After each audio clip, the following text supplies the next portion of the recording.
Alors, moi, je suis ravi d'être là avec vous ce matin. Moi, je m'appelle Olivier. Et je vais essayer de me présenter brièvement. Je suis d'abord un entrepreneur. Moi, j'ai créé ma première boîte il y a plus de 20 ans. Au début des années 2000, alors peut-être que tout le monde n'a pas connu cette période-là, mais au début des années 2000, c'était vraiment le début d'Internet. Ça peut paraître bizarre de le dire aujourd'hui, mais j'ai connu les débuts d'Internet. Et à cette époque, quand vous mettiez un .com ou un .fr derrière votre projet, ben tout de suite, les millions de francs à l'époque arrivaient de la part des investisseurs. Et donc j'ai comme ça créé une première entreprise que j'ai revendue, puis j'en ai racheté une autre. Et pendant 10 ans, on va dire que j'ai racheté et créé des boîtes dans le milieu du web, à Paris. J'ai mouillé la chemise, j'ai travaillé 7 ans à Paris. Et puis après, dans la région, parce que je suis natif de la région. Et depuis maintenant une dizaine d'années, ben en fait, je suis passé de l'autre côté de la barrière, puisque maintenant, moi, j'aide les entrepreneurs, les entreprises, à développer leur business, leur activité, grâce à Internet. Moi, quand j'ai démarré de manière très concrète sur Internet en 2005, j'ai démarré dans ce qu'on appelle le e-commerce. Ça vous parle, le e-commerce, ouais. On achète des produits sur Internet. En 2005, le e-commerce, c'était encore les prémices. Et j'ai fait appel à des consultants, j'ai fait appel à des agences locales pour m'aider à démarrer sur le e-commerce. Et en fait, j'ai jamais trouvé quelqu'un qui a su m'accompagner de manière très concrète et opérationnelle sur tous ces sujets. Donc j'ai perdu beaucoup de temps, j'ai fait beaucoup d'erreurs, forcément. Donc j'ai un peu appris sur le tas et je me suis dit, quelques années après, qu'il y avait un vrai besoin des entrepreneurs locaux de pouvoir être accompagnés, guidés de manière très concrète sur tous ces sujets d'Internet qui deviennent très complexes. Ça peut paraître facile de faire un site Internet, mais quand on se confronte à l'exercice, effectivement, c'est des sujets qui sont assez complexes et ça devient de plus en plus difficile parce que la concurrence, elle s'intensifie sur Internet, on n'est pas seul.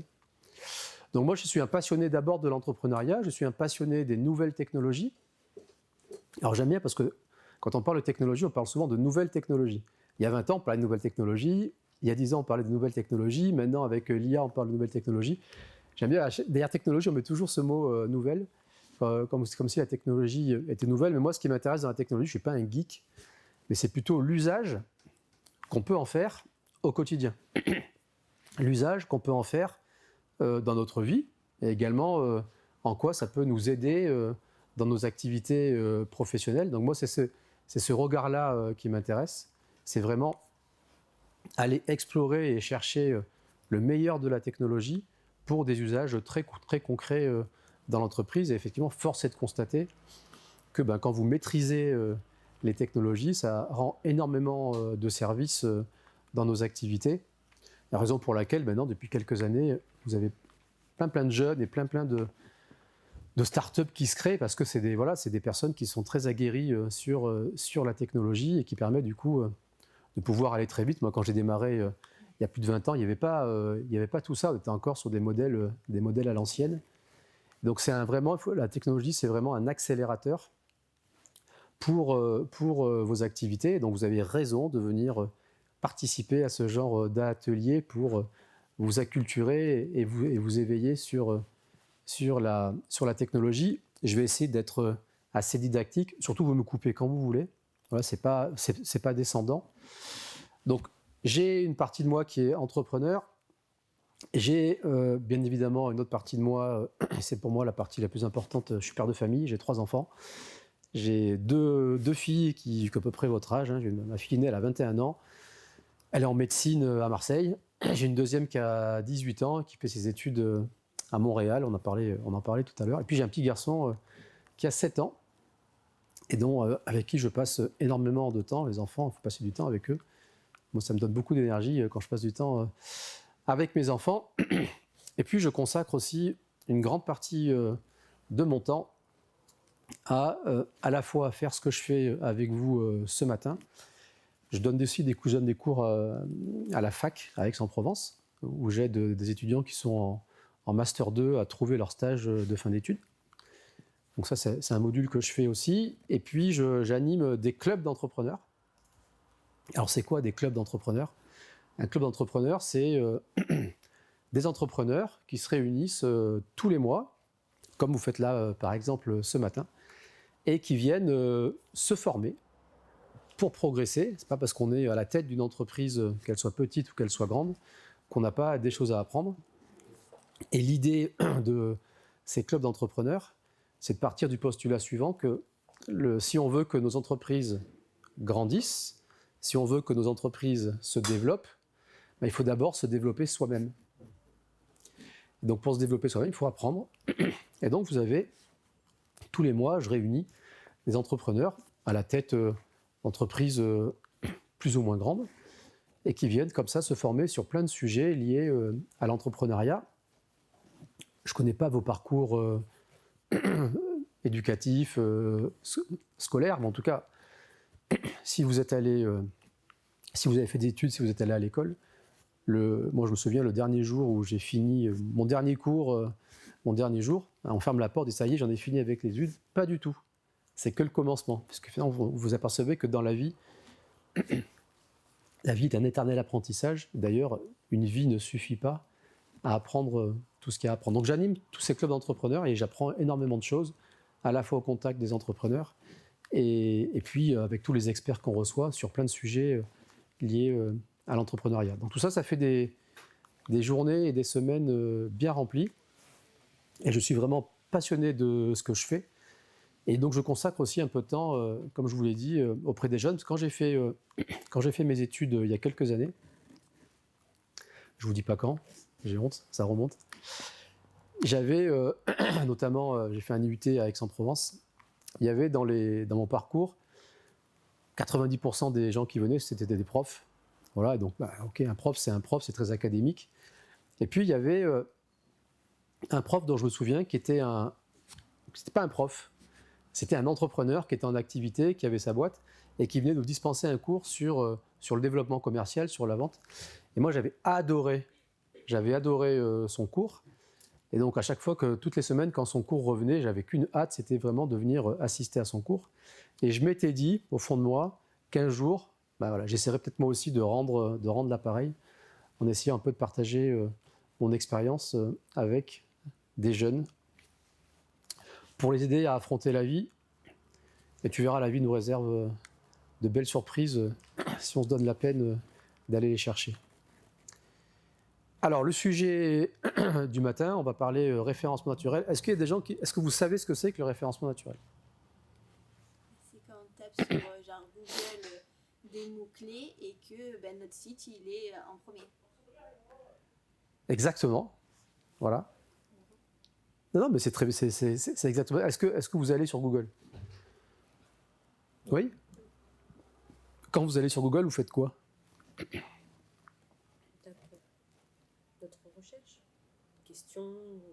Des questions. Oui, des questions. Ou, je sais pas, des thèmes. Bien sûr. Ouais. Des choses comme ça. Tout à fait. Des mots-clés, quoi. Des mots-clés. Voilà, et quand on tape des mots-clés, il se passe quoi? Il y a des résultats. Exactement. Et ces résultats, ils se présentent sous quelle forme? Il y a d'abord des résultats sponsorisés. Bravo. C'est quoi les résultats sponsorisés pour vous? C'est des gens qui ont payé pour que tel mot, s'il est écrit, eux ils ressortent en premier. C'est ça. Sauf que des fois ils peuvent payer cher pour que ça. C'est vrai? Oui, puis des fois c'est pas non plus adapté à notre recherche exacte aussi. Je sais que parfois ce qui est sponsorisé, moi j'ai tendance à pas le regarder. À pas le regarder. Ou sinon tu peux cliquer et plusieurs fois ils payent. Oui. On compris pourquoi. Oui, c'est un peu sournois, mais bon. Moi j'aurais tendance en tout cas moi j'ai tendance à zapper ce qui est sponsorisé et regarder ensuite après le premier site qu'on me propose. Je jette un œil parce que je suis pas non plus publicité. Bien sûr. Mais la plupart du temps ça correspond pas exactement à ce que je veux. Et donc ça, c'est les premiers résultats qui apparaissent. Qu'est-ce qu'il y a d'autre qui apparaît quand on tape des mots-clés sur Google? Des fois il peut y avoir des définitions, quelques images. Et sinon, après, il y a les sites internet, il y a leurs petites phrases là, et il y a les mots-clés en gras. D'accord. Ah ouais, très bien. où il y a des adresses avec le petit carré là. Je sais pas comment on appelle ça. Ah, mais les Google Business Profil, un truc comme ça. Là. Ouais, voilà. ouais, tout à fait. Ouais. Tout à fait. Avec la liste de toutes les adresses, avec tous les... Moi, je sais que je tape promoteur, par exemple, quand Oui. je cherche pour faire ma crosse. Oui, J'ai tous les promoteurs ou tout ce qui s'associe avec l'adresse, le numéro de téléphone, et à chaque fois que je clique, je vais avoir la map à côté qui se... tout à fait. Ouais, ouais, tout à fait. Très bien. Et donc, le référencement naturel, on appelle ça aussi le SEO. Ça vous parle, le SEO? J'ai déjà entendu plusieurs. Ça te parle? Tu as déjà entendu parler du SEO? Tu vois sur Google le référencement naturel, les liens qui apparaissent quand tu fais une recherche? Parce que le SEO, c'est le terme barbare anglais. En français, on appelle ça référencement naturel. Ce sont les liens qui vont apparaître en deuxième partie de page. Souvent, il y a les liens sponsorisés en haut. Puis après, vous avez, si c'est une recherche locale, vous avez une carte, vous avez la map. Et les liens naturels, c'est ce qui va apparaître en bas. Donc le SEO, c'est un terme anglais qui veut dire Search Engine Optimization, l'optimisation des résultats de recherche. Donc on appelle ça SEO. Ça, c'est un terme technique. À comparer avec, comment on appelle les annonces payantes?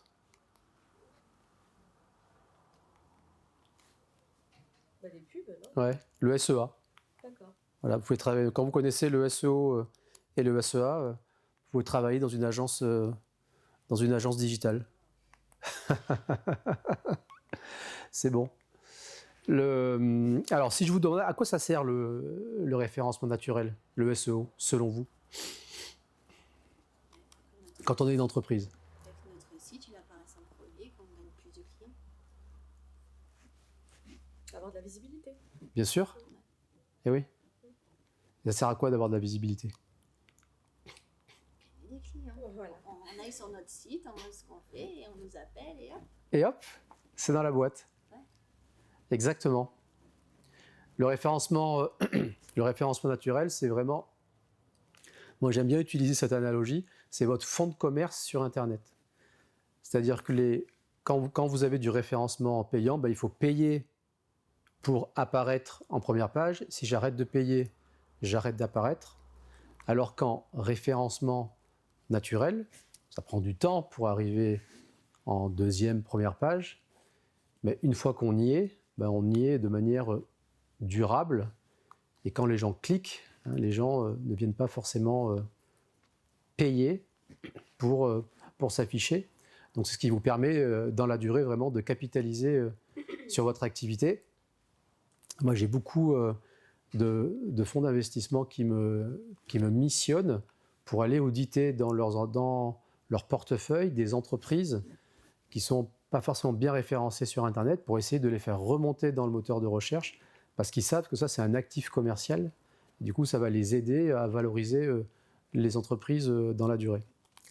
Et donc oui, ça sert à avoir de la visibilité. Ça sert quand on est une entreprise en espérant avoir derrière transformé en client. Voilà. Et comment on fait, selon vous, du coup, pour remonter dans les moteurs de recherche?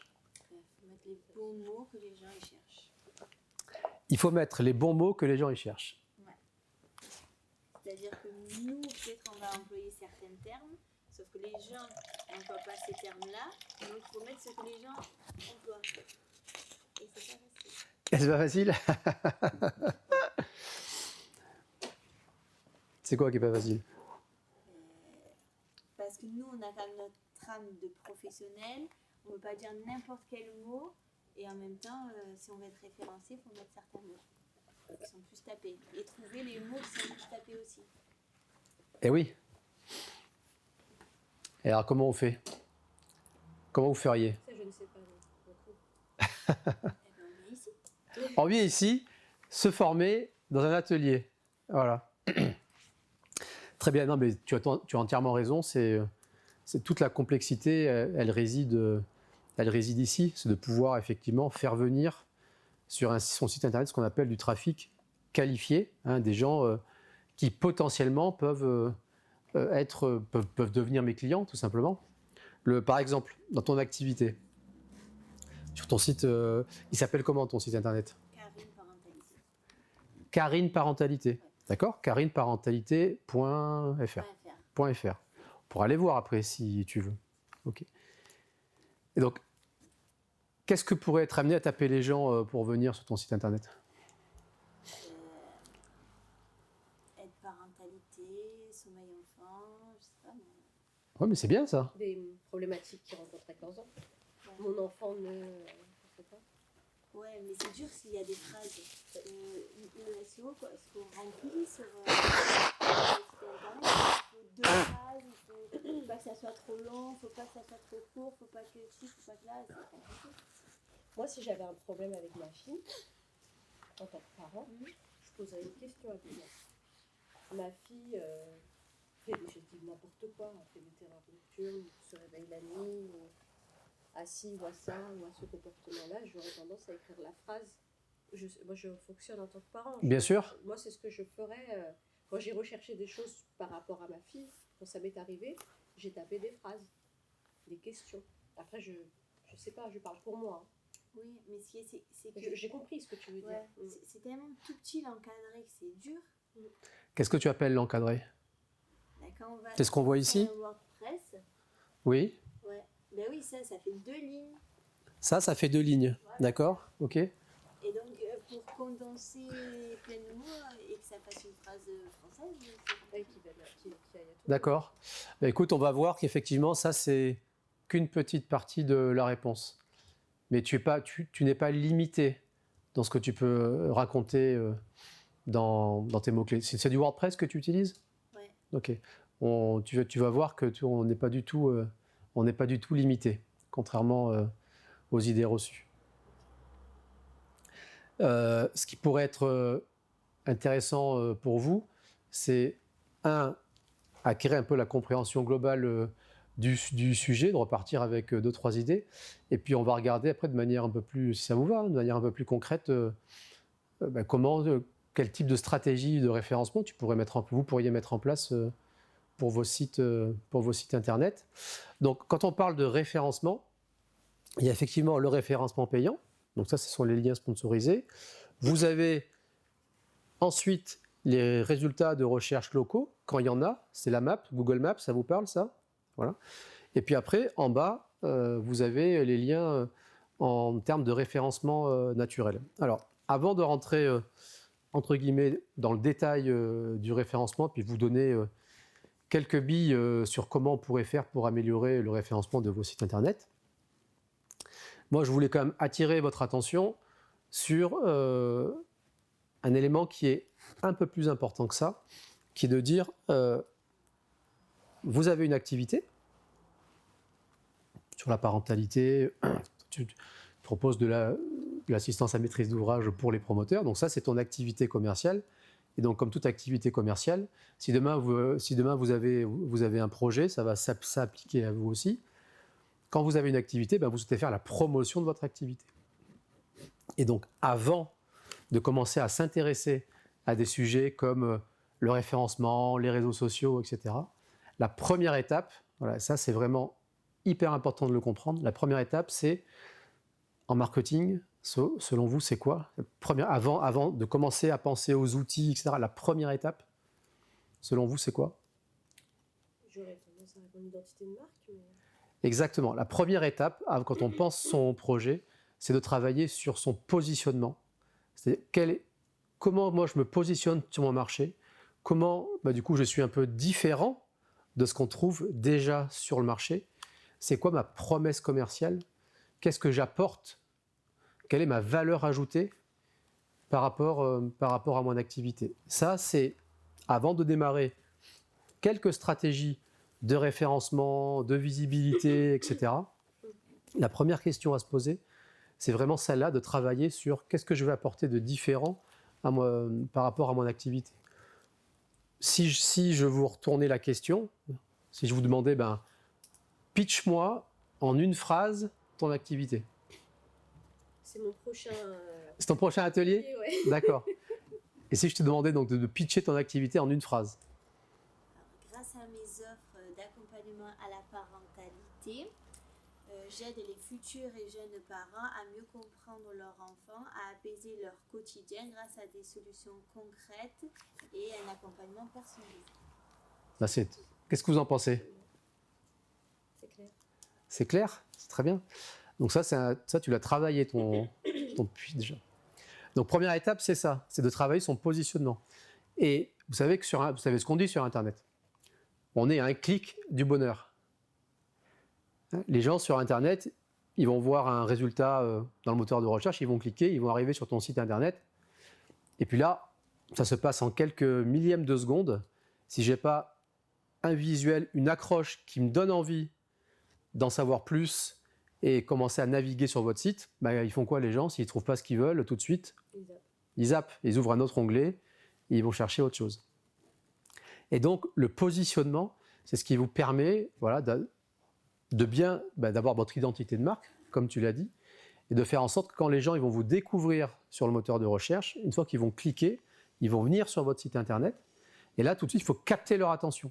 Il faut capter leur attention par un positionnement fort, en tout cas différenciant, et qui corresponde à ce qu'ils recherchent. Et donc ça, c'est vraiment en stratégie de marque, de commencer à bien réfléchir à son positionnement.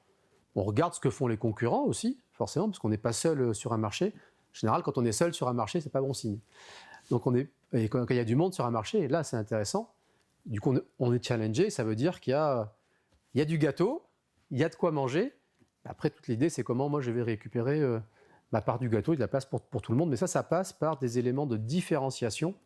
Et ça, savoir se différencier sur Internet, c'est aussi un élément clé. Dans les métiers de l'accompagnement, du conseil, la différenciation, elle peut se faire par ton offre de service, mais elle peut aussi se faire par ton approche à toi. Toi, en tant que tel, tu es différenciante. Et donc, quand j'arrive sur ton site Internet, il faut bien réfléchir à en quoi les gens vont me percevoir comme étant différenciante et comment ils vont réussir à percevoir la valeur ajoutée que je peux leur apporter. Un exemple, la vidéo.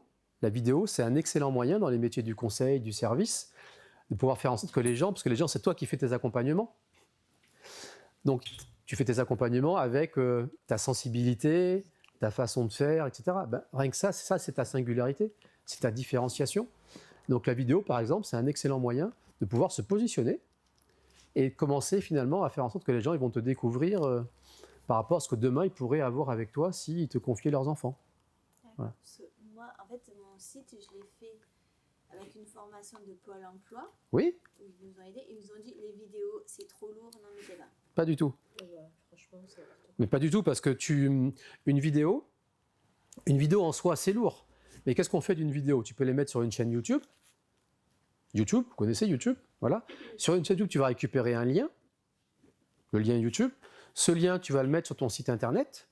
Et sur un site WordPress, tu peux faire en sorte que quand la page arrive, d'accord, la vidéo, elle ne se charge pas en fait. C'est juste une image qui se charge. Et si après les gens veulent voir la vidéo, ils cliquent sur l'image et la vidéo se lance. Tu comprends? Voilà. Donc la vidéo dans ton métier, tous ces métiers du conseil, du coaching, du service, de l'accompagnement, c'est un excellent moyen de pouvoir toi te montrer. Et en te montrant, du coup, tu vas te différencier. Puisque tu es unique en tant que tel. Et ta sensibilité, et c'est comme ça que tu vas réussir à la faire passer. Voilà. C'est un exemple. Pardon? Je coupe, mais même je vais plus loin. Aujourd'hui, quand on cherche quelque chose, on tombe sur les sites internet, on lit très rarement les textes. Ça sert à rien de mettre des grands textes, il n'y a personne qui les lit. Souvent, même quand tu cherches quelque chose, que ce soit sur Insta ou que ce soit sur TikTok, tu as envie d'avoir du visuel, tu as envie d'avoir du contenu, tu as envie de te rendre compte de la chose. Je pense, encore une fois, on est vraiment dans l'ère de l'image, donc... Malheureusement, on est dans l'ère de l'image. C'est la poudre aux yeux. Et c'est vrai que quand ils ont envie de faire partie du truc, tu vois, c'est ça. Ça les super. Moi, j'aime bien comment elle a parlé, j'aime bien comment elle a dit, tu vois, c'est... Exactement. Mais ils vont pas lire ils lisent très rarement les descriptions. Ils vont lire la description si vraiment ils sont convaincus. Et là, ils vont se dire, ah bah tiens, je vais voir où ça se trouve. Et là, je pense. Moi, c'est comme ça que je fonctionne et c'est comme ça que tout le monde fonctionne autour de moi. Mais tu as entièrement raison. Je suis entièrement d'accord avec toi. Première chose, c'est Insta, TikTok, surtout dans ton domaine. mettre des micro-vidéos de ton activité, demande aux parents s'ils acceptent de te filmer avec les enfants. Enfin, voilà. Oui, voilà, je sais que c'est compliqué, surtout avec les enfants. Après, tu peux peut-être masquer les visages ou proposer des choses, ou donner des petites tips. Voilà, exactement, des petits tips très rapides, en très peu de secondes, et puis tu vas attirer, les gens vont s'attacher à toi en fait. Les gens vont s'attacher à toi. Voilà. Et en fait, la vidéo, c'est le meilleur moyen de pouvoir faire en sorte que les gens te découvrent ton univers, découvrent ta personnalité, découvrent ta sensibilité, et que les gens vont acheter, puisque tu fais un métier d'accompagnement. Mais à un moment donné, il faut bien convaincre les parents de te confier leurs enfants. Et donc pour ça, quelque part, tu dois un peu te vendre, d'accord ? Ou à défaut, te rendre achetable. Voilà, parce que les gens ont horreur qu'on essaye de leur vendre quoi que ce soit. En revanche, par ta sensibilité, du coup, tu te rends désirable et les gens, du coup, ils ont envie de te faire confiance. Et c'est comme ça qu'ils vont t'appeler, prendre un rendez-vous et commencer à explorer avec toi des solutions envisagées pour leurs enfants. Donc la vidéo, c'est un excellent moyen de pouvoir se montrer et surtout de faire en sorte que les gens découvrent ta sensibilité. Puisque retenez une chose, les consommateurs, les clients, ils n'achètent pas votre produit ou votre service. C'est pas ça qu'ils vont acheter d'abord. C'est vous qu'ils achètent. En l'occurrence, toi dans ton métier. Bien sûr qu'ils viennent avec une problématique. Voilà, moi j'ai mon petit enfant, il a des problèmes de sommeil, il a de l'anxiété, etc. Voilà, donc j'ai besoin d'être accompagné par une coach spécialisée. Bon, maintenant, il faut que je trouve la coach. Bon. Donc, Internet, bouche à oreille, on se renseigne. Et puis après, on va peut-être faire un rendez-vous. Ok, j'en ai trouvé 2 ou 3 qui ont l'air pas mal. Je vais les appeler, on va faire un rendez-vous. Bon, j'en ai trouvé 2 ou 3 qui ont l'air pas mal. Comment je les ai trouvés ? Bouche à oreille, Internet, tiens, celle-là, elle a une vidéo, c'est sympa. Et puis, ça se joue sur l'inconscient. Donc, retenez le fait que la vente, c'est d'abord du transfert d'émotions. Voilà. Pendant qu'on parle ensemble, il y a un enjeu émotionnel qui se joue entre nous. Et les gens, ils n'achètent pas ce que tu vends, c'est toi qu'ils vont acheter. Ils vont d'abord acheter toi parce que tu vas être capable, dans les échanges, de créer une connexion, créer un lien avec les personnes qui vont t'écouter, et du coup, ça va les rassurer. Ils disent, tiens, elle a l'air compétente. Elle m'écoute. Elle a l'air sincère. Du coup, ça crée de la confiance. Et quand tu commences à créer de la confiance, du coup, ça, c'est un terrain propice à faire en sorte que après, du coup, les personnes peuvent te confier leurs enfants. Et donc, oui, la vidéo, c'est franchement le meilleur moyen de pouvoir se positionner et se différencier sur Internet, notamment dans ton métier qui est un métier de conseil, de coaching, d'accompagnement, sur un sujet qui est quand même très sensible, puisque tu as des parents qui doivent te confier leur enfant. On m'a souvent dit, depuis que je fais des ateliers, qu'il faut qu'on se positionne comme des experts de nos métiers. C'est-à-dire, moi, on m'a souvent dit, tu fais 3 vidéos ou 3 contenus sur ton métier de manière générale, donc des tips, et un contenu sur ce que tu as réellement fait, un exercice que tu as... Et là, tu te vends pour de vrai. C'est-à-dire que dans les 3 tips que tu vas donner, tu ne te vends pas. Tu te positionnes comme un expert qui donne une astuce pour des parents. Donc là, comme il a dit Olivier, tu te vends pas, les gens ne vont pas avoir l'impression que tu vends quelque chose. Ils vont juste avoir l'impression que tu les conseilles et que tu leur donnes une astuce. Et sur le dernier contenu, là, tu fais vraiment la promotion de ton activité en disant si vous aussi vous avez des problèmes, et là tu commences à placer ton truc. Tu vois. Je sais pas si c'est là. Moi, c'est les conseils qu'on m'a donnés. Tu as reçu de très bons conseils. Et oui, mais comment on fait pour être perçu comme étant un expert dans son domaine ? Comment on fait pour être perçu comme un expert dans son domaine ? Oui, il faut donner un petit peu de ce qu'on sait, notre théorie, on va dire. Exactement. Donner même beaucoup de ce qu'on sait, donner beaucoup de conseils, donner beaucoup de valeur ajoutée. Donc ça, c'est tout un travail à faire sur la communication. Ça peut aussi se voir sur ton site internet.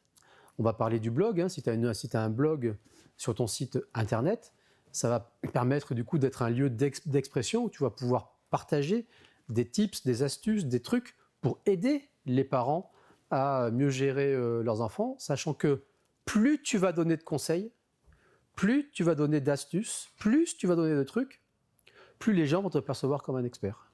Et j'ai même envie de te dire plus, c'est que plus tu vas donner de conseils à forte valeur ajoutée, plus les gens vont se dire « Non mais si elle me donne ça gratuitement, j'ose même pas imaginer ce que je vais recevoir si je paye. »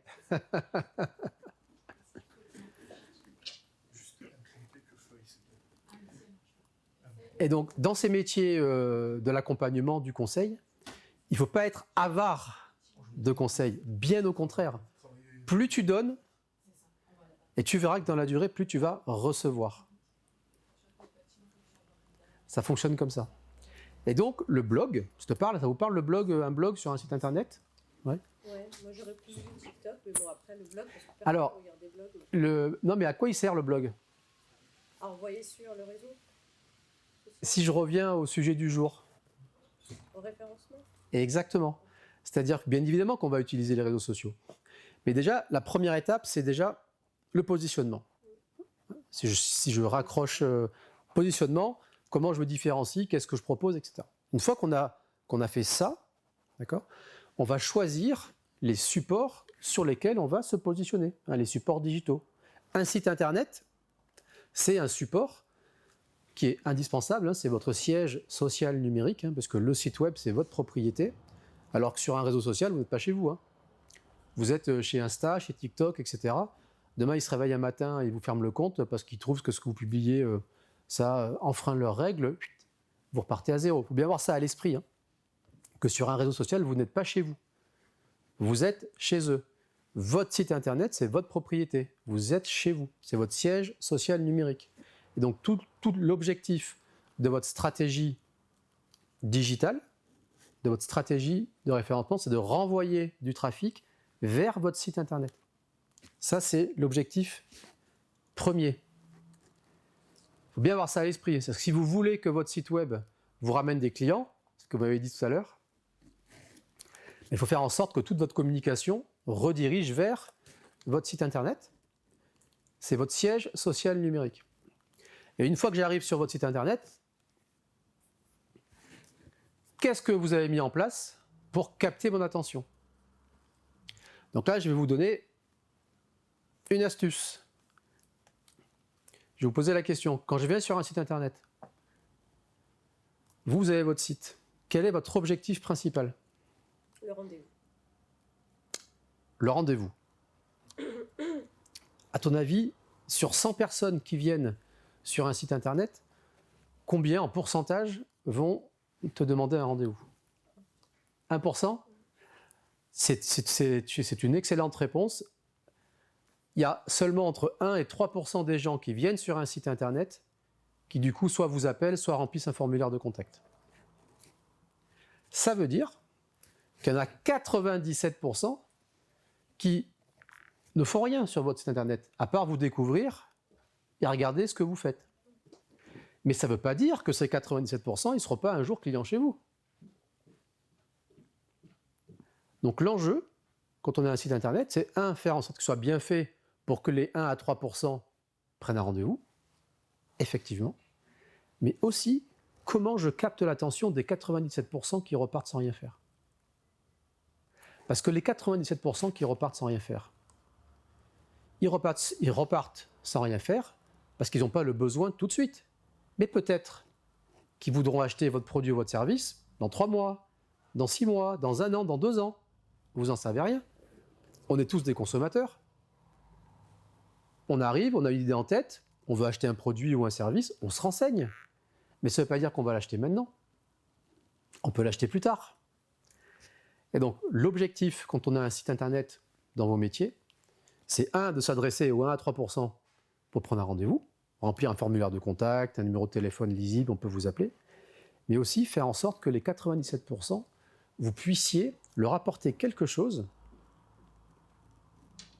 un contenu, une valeur ajoutée, en échange de leur email. Ça vous est jamais arrivé d'aller sur un site internet où vous voyez une pop-up et on vous demande de laisser votre prénom et votre email contre un contenu à télécharger, etc. Ouais.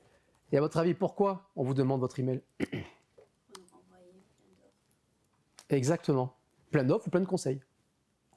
Donc, dans la construction de votre site internet, réfléchissez à des contenus gratuits que vous pourriez donner aux internautes contre un email. Et toi, dans ton métier, il y en a plein. Les trois raisons pour lesquelles votre enfant a du mal à dormir. Ben, votre enfant il a du mal à dormir parce que tac, tac, tac. Comment je fais pour du coup apaiser son anxiété la nuit? Ben, télécharge mon guide, tu verras, je te donne 10 exemples concrets pour aider votre enfant à mieux dormir la nuit.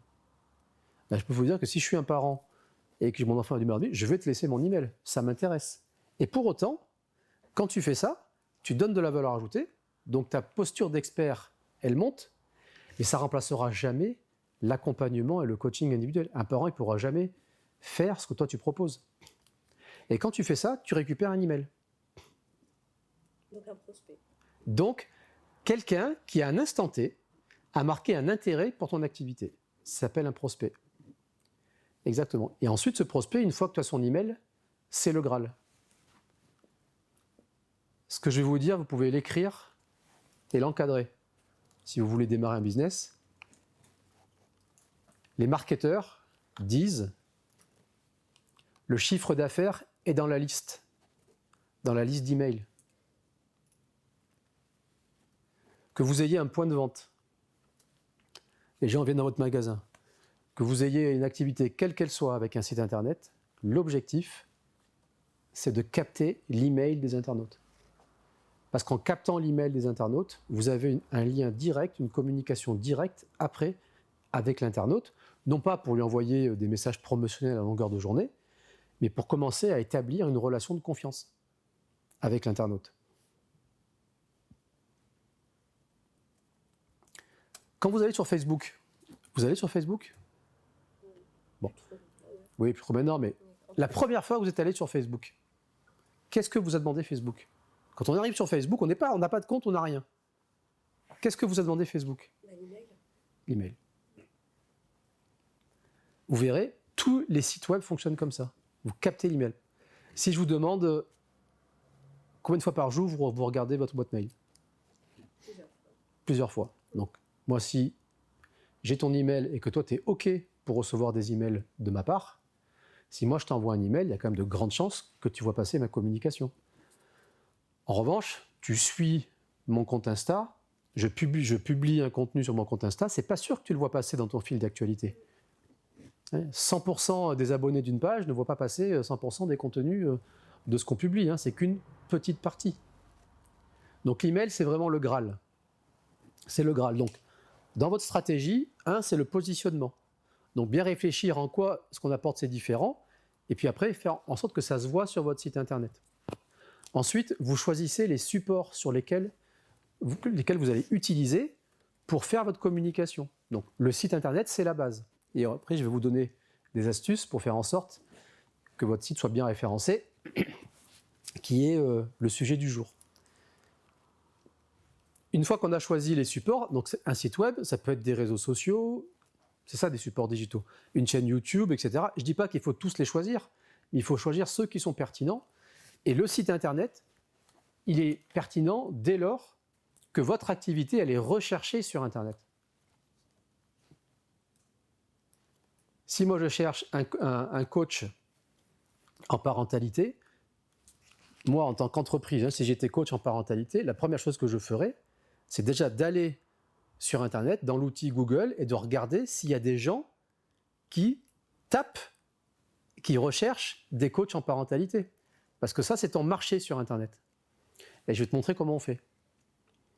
Si je te demande combien de personnes tous les mois tapent coach en parentalité, tu ne sais pas me répondre. Si c'était 0, s'il y avait 0 personne qui recherche un coach en parentalité sur internet, là tu te dis, mon site internet, il va me servir à rien, puisqu'il n'y a personne qui recherche ce que je fais. Donc je vais utiliser un autre canal, un autre support. En revanche, si je te dis, il y a 10 000 personnes tous les mois, dans la région de Marseille, qui tapent coach en parentalité sur Google. Là j'ai un marché. Donc là, j'ai intérêt d'avoir un site internet, un, bien foutu, et deux, bien référencé. Et donc, je vais commencer à m'intéresser à tous ces sujets-là. Parce que je sais que là, j'ai 10 000 personnes tous les mois qui tapent coach en parentalité. La première question à vous poser, c'est d'évaluer. Pardon. La première question à vous poser, c'est d'évaluer le potentiel du marché sur le moteur de recherche.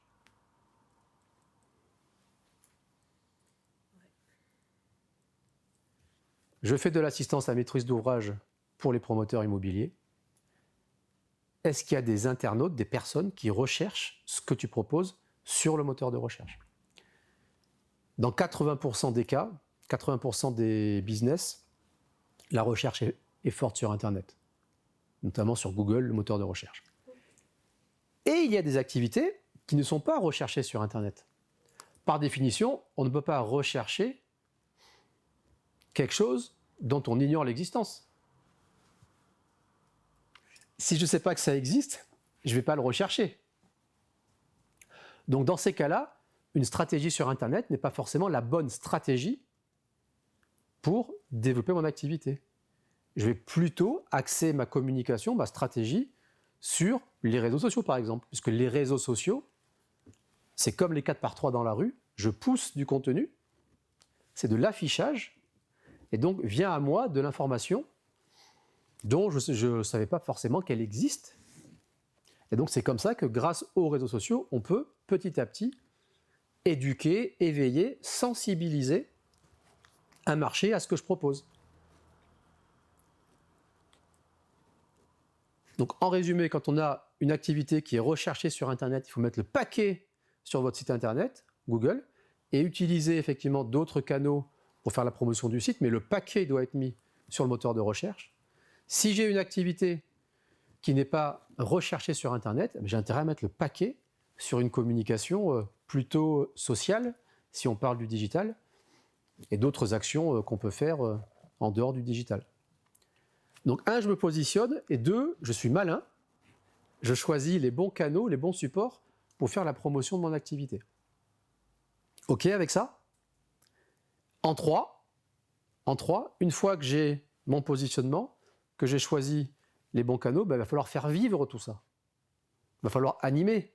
Si je vous parle des réseaux sociaux que vous connaissez bien, les réseaux sociaux, c'est très chronophage. Ça nécessite régulièrement de mettre du contenu. Ça prend du temps. Si j'ai une activité qui est recherchée sur Internet, comment je vais faire pour faire en sorte que mon site Internet remonte dans le moteur de recherche pour être trouvé par les personnes qui cherchent mon produit et mon service? Comment je fais? Donc là, j'ai un blog dans lequel je vais pouvoir mettre du contenu, par exemple, et on va voir lequel, qui va faire en sorte que petit à petit, je vais être indexé par Google, et puis je vais pouvoir comme ça remonter dans les moteurs de recherche. Je vais vous montrer des exemples concrets, et on peut travailler sur ta stratégie, si tu veux, ou sur la tienne, pour que ce soit utile pour vous. Et le quatrième point de votre stratégie, ce qui ne se mesure pas n'existe pas, c'est l'analyse, la mesure. Une stratégie digitale avec laquelle vous n'avez aucune idée de nombre de personnes qui viennent sur votre site, nombre de personnes qui repartent sans rien faire, si vous ne mesurez pas les demandes de contact, etc. C'est comme si vous preniez l'argent et que vous le jetez par la fenêtre. Donc, si vous voulez avoir un site internet efficace, vous devez être capable de pouvoir mesurer tout ce que vous faites. Est-ce que ce que je fais, ça marche? Est-ce que ce que je fais, c'est rentable? On fait un métier qui a du sens, on fait un métier qui nous passionne, on fait ce qu'on fait parce qu'on adore ça, on veut rendre service aux gens, et en même temps, on est confronté à une réalité économique. Il faut bien quand même développer son activité, créer de la valeur, pour pouvoir, déjà vivre de son activité, puis pouvoir réinvestir, développer, puis peut-être mener après des projets qui ont du sens. Donc on est tous contraints dans une réalité économique, c'est le monde dans lequel on vit. Et pour avoir une activité qui se développe, grâce au digital, on doit être capable de pouvoir mesurer tout ce que je fais de manière hyper opérationnelle. Voilà. Donc, à votre avis, comment on fait pour mesurer l'activité de mon site internet? En utilisant les statistiques. Tout à fait, les statistiques. Quel outil on peut utiliser comme outil statistique? Je sais que moi, par exemple, sur LinkedIn, parce que c'est plutôt du B2B que je fais, donc automatiquement, ça va être LinkedIn qui est vraiment pertinent pour moi. Bien sûr.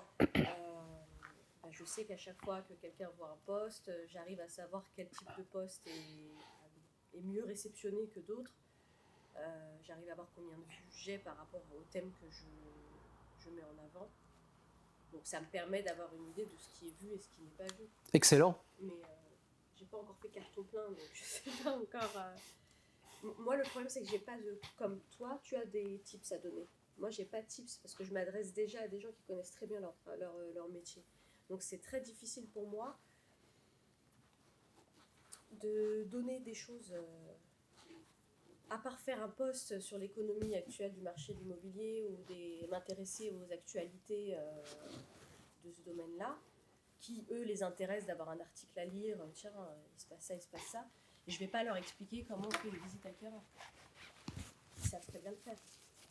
Moi, je leur demande de le faire à leur place. Donc, j'ai du mal à... C'est quelque chose de difficile, ouais. Après, je peux leur dire, voilà, dans votre métier, il y a des choses qui vous plaisent moins, moi, je propose de les faire. Ouais, mais là, du coup, je me positionne pas en expert, je me positionne en vendeuse. Alors que toi, tu peux te positionner en expert parce que tu as tes tips, tu as tes petites astuces à donner. Moi, j'ai pas d'astuces à leur donner. C'est très intéressant ce que tu partages avec nous. Ouais. Est-ce que vous connaissez un bouquin qui s'appelle Influence et manipulation? Il n'est pas rouge? Exactement. Mais je crois qu'on me l'a offert. Tu l'as lu? Non, pas encore. Lis-le. Et je vais t'expliquer pourquoi. Ce bouquin, c'est la Bible des marketeurs. Ce bouquin, il a été écrit dans les années 80 par le professeur Robert Cialdini. Et à l'époque, Cialdini, quand il écrit ce livre, il écrit ce bouquin parce qu'il a envie de prévenir les consommateurs que nous sommes des abus des publicitaires. Et donc, il fait plein d'études psychosociales pour comprendre qu'est-ce qui se cache derrière nos prises de décision, et notamment nos décisions d'achat. Qu'est-ce qui fait que je t'achète à toi et pas à toi? Vous vendez le même service, au même prix, mais je décide de l'acheter à toi et pas à toi. Et bien, Cialdini, il a étudié tout ça. Il a étudié tout ça et il a conclu sur le fait qu'il y avait 6 leviers de persuasion qui a une incidence directe sur nos prises de décision, et notamment de décision d'achat. Et donc, pour revenir à ce que tu dis, quand on utilise LinkedIn, ce qui est hyper intéressant, c'est ma fille qui m'harcèle de tout. Non, mais... Mais je t'en prie, tu peux répondre à ta fille. Non, mais je sais la famille, c'est ce qu'on a... Si ta copine, elle peut venir manger à la maison. D'accord, c'est ce qu'on a de plus important. Ah non, je vais manger chez, voilà, c'est bon. Okay. Les enfants, c'est ce qu'on a de plus important, la famille, c'est ce qui est de plus important, le reste, c'est de la littérature. Excusez-moi, parce que j'ai du mal à... C'est bon. Mais je t'en prie. Donc, pour en revenir à ta question, tu dis, moi, je ne suis pas un expert. Je ne suis pas une expert. Cialdini, il a identifié clairement 6 leviers de persuasion qui ont une incidence directe sur le fait que je vais acheter à toi et pas à toi. Sur LinkedIn, par exemple, dans ta communication, tu peux déjà activer 3 de ces leviers de persuasion. 3. C'est-à-dire que dans ta communication et ta posture, si tu travailles déjà sur ces 3 leviers, tu vas voir que petit à petit, les gens vont mécaniquement venir vers toi. Alors, je vais les partager, ces 3 leviers que tu peux utiliser dans ta communication si ça t'intéresse. Oui. Le premier, c'est ce que Cialdini appelle l'appréciation. L'appréciation, c'est le fait déjà de se rendre sympathique auprès de son marché, des gens qu'on côtoie. Quelqu'un qui est sympathique, on aura beaucoup plus tendance à l'écouter que quelqu'un qui est antipathique. Un truc tout bête. Je ne suis pas allé voir ton profil LinkedIn, mais ta photo, est-ce que tu as un sourire ou est-ce que tu fais la tête sur ta photo de profil? Super. Donc déjà, c'est des trucs tout bêtes, mais avoir une photo avec un sourire, c'est engageant. Moi, si je vois une photo avec un sourire, j'ai envie de venir vers toi. Si tu fais la tête, j'ai pas trop envie. Je vais vous donner un exemple d'une grande marque que tout le monde connaît, Nespresso. Nespresso, c'est une marque, c'est un gros industriel. Pendant longtemps, ils ont fait des capsules en aluminium. Le café, il coûte très cher. Bon, et pour autant, c'est l'entreprise qui vend le plus de café dans le monde. Comment ils ont fait ça? En tout cas en Europe. Ouais, avec leur com. Ils ont mis Georges Clooney. C'est ça. Donc en mettant Georges Clooney, ils créent une relation de proximité avec leur marché, d'appréciation, de sympathie. Et donc du coup, nous en tant que consommateurs, on ne voit plus Nespresso, on voit Georges Clooney, qui plaît aux femmes et comme il est sympathique, il plaît à tout le monde. L'appréciation. Donc déjà, dans ta communication, réfléchis à des éléments personnels qui te mettent en scène, en situation où les gens ils peuvent s'identifier à toi. Là, j'ai fini une vidéo où je présente mon entreprise face caméra, où j'ai fait un texte d'1 minute 30. Je me suis dit que ça pouvait être sympa. Et on s'est posé la question, mais je ne sais pas si c'est une bonne idée. On a décidé de monter un bêtisier autour de cette vidéo. Excellent. Je ne sais pas si ça passera, comme c'est des pros. Je voulais mettre en gros que monter une vidéo, c'est pas si simple que ça et que voilà, vous avez C'est une très bonne idée. le résultat et le bêtisier derrière. Ma fille a commencé à travailler sur le bêtisier, et, qui est vraiment très drôle. Et du coup, j'ai hésité, je me suis dit, je le poste ou pas le bêtisier. Non mais c'est excellent. C'est vrai, Ça, parce que pourquoi c'est excellent?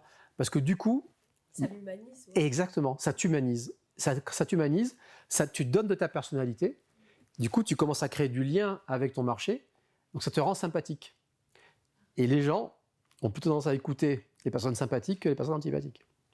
Donc ça, c'est déjà un premier levier d'influence. Très fort. Très fort.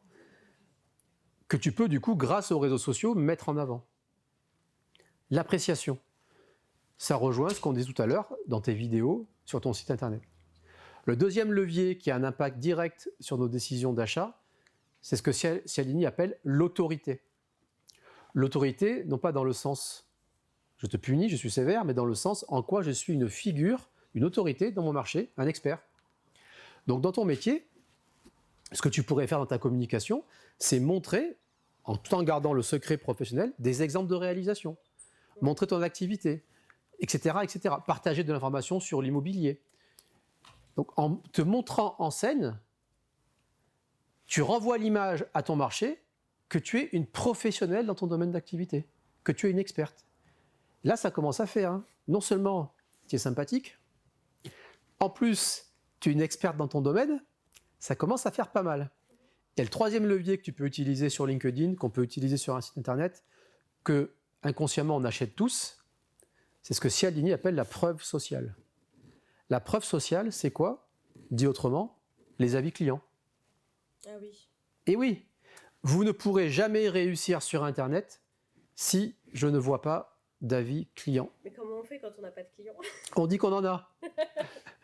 On dit qu'on en a. On a des amis qui nous aiment bien. On a de la famille qui apprécie ce qu'on fait. Mais exactement. Ah, je suis trop honnête. Alors, mais non, mais regarde. Eux aussi vont l'être sur ton projet. Exactement. Bien sûr. Exactement. Exactement. Un avis client, on va dire la preuve sociale. Commercialement, ça s'appelle un avis client. Maintenant, je reviens à la preuve sociale. Tu me parlais de LinkedIn. Sur LinkedIn, il y a une fonctionnalité qui est de la bombe atomique. Pour moi, c'est la meilleure fonctionnalité du profil. Navigateur. La meilleure fonctionnalité pour moi d'un profil LinkedIn, c'est les recommandations. Ah oui. Les recommandations, c'est ça de la preuve sociale. Si tu vas sur mon profil LinkedIn, et je ne dis pas ça pour me la raconter, mais moi je l'utilise tous les jours, je dois avoir une centaine de recommandations de personnes qui ont suivi mes conférences, mes formations, etc. Depuis maintenant 8 ans. Quand je suis face à un client qui ne me connaît pas, je ne gagne pas tout le temps, hein, mais je dis voilà, le meilleur moyen de savoir comment je travaille, quelle est ma sensibilité, allez lire les recommandations d'autres clients.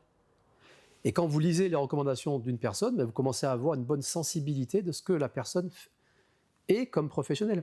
Donc, les recommandations sur un profil LinkedIn, elles peuvent être liées à ton activité, ton métier, même s'il démarre, mais aussi à ta personnalité. Ouais, je peux demander à des anciens collègues à moi qui ont travaillé avec moi. Tu peux demander à des anciens collègues à toi, des personnes que tu as côtoyées dans ton activité professionnelle, un ancien patron, et tu n'arrives pas les mains dans les poches sur ton marché, tu as une expertise, tu as une expérience. Ça, c'est ce qu'on appelle ta réputation. Fais en sorte que cette réputation, qui est intangible, je la vois sur Internet.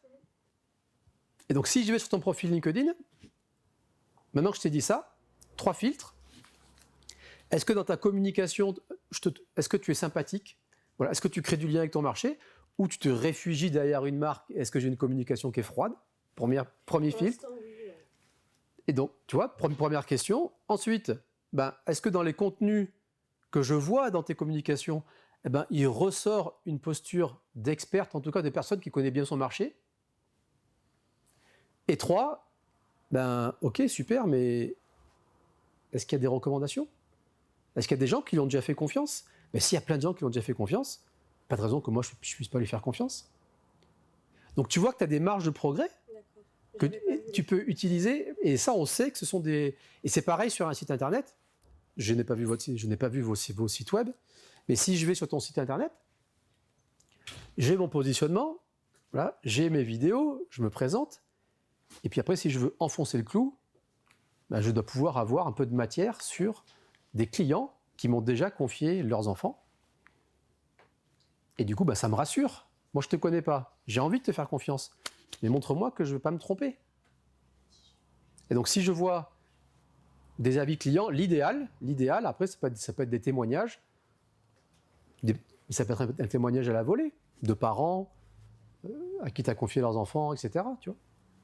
Et ça permet vraiment d'enfoncer le clou et de faire en sorte que quand les gens vont vous découvrir, ils soient totalement rassurés par rapport aux grands professionnels que vous êtes. Vous n'êtes pas un novice, vous êtes une experte. Du coup, là, toutes les portes sont ouvertes pour commencer à discuter ensemble. Donc ça, c'est quelque chose qu'on peut mettre en place sur un réseau social, avec toujours dans l'objectif de dire, voilà, en quoi j'humanise ma communication, en quoi je suis accessible, en quoi je renvoie une image d'experte dans mon domaine, et puis je montre qu'il y a des personnes qui m'ont fait confiance déjà. Et dans ton passé professionnel, si tu fouilles un peu, je suis intimement convaincu Oui, je trouverais bien quelques personnes qui... qu'il y a forcément on ne plaît pas à tout le monde, Oui, bien sûr. bien évidemment, mais il y a forcément des personnes dans ton entourage que tu as côtoyé J'ai des idées en tête. Ouais. qui pourront témoigner, du grand professionnel que tu es et de la belle personne que tu es également. Merci. Je me positionne, je choisis les bons supports, il faut animer tout ça pour faire remonter mon site internet, et puis ça, je mesure mes actions. Si j'ai une activité sur un réseau social, comment je mesure le fait que d'ailleurs ça génère du trafic sur mon site? Si je fais de la publicité, est-ce que l'argent que j'investis me rapporte des clients? La mesure. Alors, ça c'est intéressant pour vous de comprendre dans le parcours client. Ça aussi, On peut le prendre en photo, ça. tu peux le prendre en photo. Là, vous êtes dans la tête de vos clients. Et on fonctionne tous comme ça. Pour faire simple, on peut résumer le parcours client en 3 étapes. Première étape, je vous découvre. Je ne vous connais pas. Moi, je vais sur Internet. Je ne te recherche pas toi. Mais je vais rechercher, je vais poser des questions autour des troubles du sommeil de mon enfant. Donc, je vais me renseigner. Et donc, en tapant, en posant des questions, Google me renvoie des résultats. Je clique, ça tombe bien, j'arrive sur ton site Internet. Et donc là, je commence à découvrir ton univers. Voilà. Je réponds à la question. Et puis deuxième étape, j'essaye de faire en sorte que la personne qui m'a découverte sur mon site Internet, soit elle me contacte, soit en tout cas, elle repart avec un contenu. Et puis moi, j'ai réussi à lui laisser un email. Donc c'est ce qu'on appelle la conversion. 1, je te découvre. Et 2, quand j'arrive sur mon site Internet, qu'est-ce que je mets en place pour convertir mon visiteur en prospect. Et une fois que je récupère l'email de mon prospect, je vais rentrer dans la 3e phase où je vais pouvoir, par une communication régulière avec mon prospect, le fidéliser, créer de la confiance pour ensuite le transformer en client. C'est ça une stratégie digitale, se faire remarquer sur son marché, se faire découvrir, par notamment une stratégie de référencement, qui est le sujet de l'atelier du jour, pour ensuite rediriger vers mon site internet, capter l'internaute, le convertir. Convertir, ça veut dire ça. Ça peut être un rendez-vous, un formulaire de contact ou un contenu, on en a parlé. Et puis, derrière, je vais fidéliser, garder le lien avec, si c'est un client, comment je fais en sorte pour capitaliser pour mon client, et si c'est un prospect, avec une communication ciblée, pertinente par email. Souvenez-vous, le chiffre d'affaires est dans la liste. Faire en sorte que quand il sera mûr dans sa tête, il pense d'abord à moi et pas à mes concurrents. Ça fonctionne comme ça, on fonctionne tous comme ça. Je veux partir en vacances cet été, je ne sais pas où je vais encore aller, qu'est-ce que je fais? Je me renseigne. Je me renseigne sur différentes destinations. En me renseignant, je passe par des tours opérateurs, des agences de voyage. Mais peut-être qu'il y en aura une qui saura capter mon attention plus que les autres et qui va me donner envie après d'aller la voir et de contractualiser dans quelques mois avec elle. On fonctionne tous comme ça. Donc l'enjeu d'une stratégie de référencement, c'est de faire en sorte que les gens te découvrent sur Internet. Et j'ai pas envie d'aller sur des sujets techniques, je vais balayer très rapidement, mais l'exercice que tu pourrais faire, et si demain vous aviez une activité, l'exercice qu'il faut, enfin pas que vous pourriez, qu'il faut faire, c'est d'essayer de répondre aux questions que se posent tes clients potentiels. Mais les questions qu'ils se posent en amont de leur parcours d'achat. Quelles questions se posent tes clients potentiels avant d'acheter ton produit et ton service?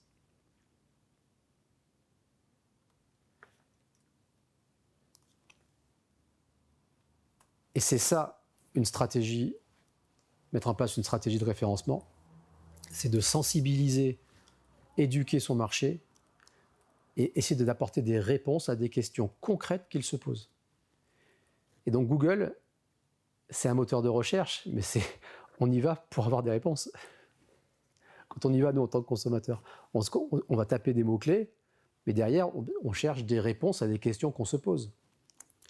Et donc, si tu veux commencer à mettre en place une stratégie de référencement pour ton site Internet, il faut d'abord que tu travailles sur les questions que se posent les parents par rapport à leurs enfants.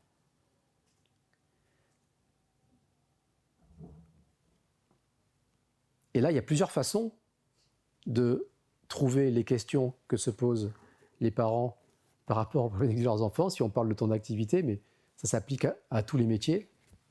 En gros, il y a deux façons de trouver les questions. Tu peux utiliser des outils, je vous partagerai quelques outils. Donc là, il y a des outils dédiés à ça qui permettent de le faire. Et puis pour moi, c'est qu'il n'y a rien de nouveau ce que je vais te dire. Demandez carrément aux parents. Demandez à ses clients les questions qui se sont posées avant d'acheter ton produit ou ton service. Je demande à mes anciens collègues.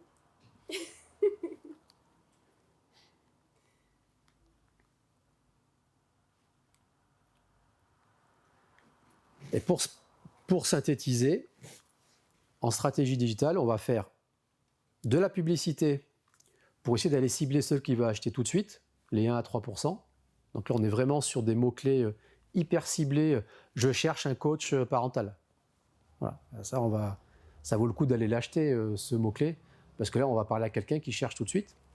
Et une stratégie de référencement, c'est une stratégie plutôt à moyen terme, qui permet vraiment à la fois d'asseoir ton autorité, ton expertise, et de faire venir vers toi des personnes qui sont plus haut dans le parcours client, qui se posent des questions, et dont tu sais, toi, parce que tu es une grande professionnelle, que quand on se pose de questions, c'est que ce type de questions, quand on se pose ce type de questions, à un moment donné, on va avoir besoin de tes services. Donc construire ta stratégie de référencement, c'est d'abord sur ton site internet avoir un blog que tu peux classifier en catégories, troubles du sommeil, etc. différentes catégories que tu couvres hein, par ton offre de service. Et pour chaque catégorie, écrire des articles qui apportent des réponses concrètes aux questions que se posent les internautes. Et moi, dans la même optique, je pourrais peut-être détailler chacune des prestations que je propose. Tu pourrais détailler chacune des prestations que tu proposes. Donc ça, c'est une offre de service. En étant dans cette dynamique de questions. Exactement. Voilà, donc Pourquoi, nanani, exactement. on me pose souvent cette question. Exactement. Ouais. Exactement. Un jour, ça remonte, je fais une formation sur LinkedIn à des clients, comme vous. Et puis, il y a une personne qui me pose une question. Donc, je lui réponds. Et puis, une semaine après, je dispense la même formation à d'autres personnes. Et puis, on me pose la même question. On va dire que dans le mois, on a dû me poser 10 fois la même question. Et donc, moi, bête et méchant, j'applique la méthode. Si on me pose 10 fois la même question, c'est une question que les gens doivent se poser souvent. Et donc, j'ai écrit un article de blog sur la question concernée.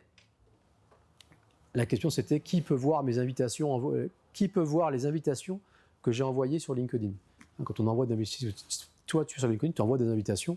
Comment on fait pour les retrouver sur LinkedIn? Bon, ça, c'était la question. Et donc, du coup, j'ai écrit un article. Encore à ce jour, l'article, il est toujours en première page de Google, toujours devant LinkedIn, et parce qu'il répond de manière très concrète à la question. Et c'est encore l'article qui me génère le plus de trafic sur le site de l'agence. Parce que j'ai répondu à une question très, très, très, très concrète. Donc, tu te fais de manière très, très, très, très opérationnelle. Tu listes les différentes catégories que tu peux traiter par ton accompagnement. Et pour chaque catégorie, tu te fais des listes d'une dizaine de questions que les gens se posent. Tu peux utiliser, tu peux demander à tes clients. Tu peux utiliser un outil qui est un outil qui marche pas mal, parce qu'en plus, il est gratuit sur quelques requêtes, qui s'appelle Answer the Public.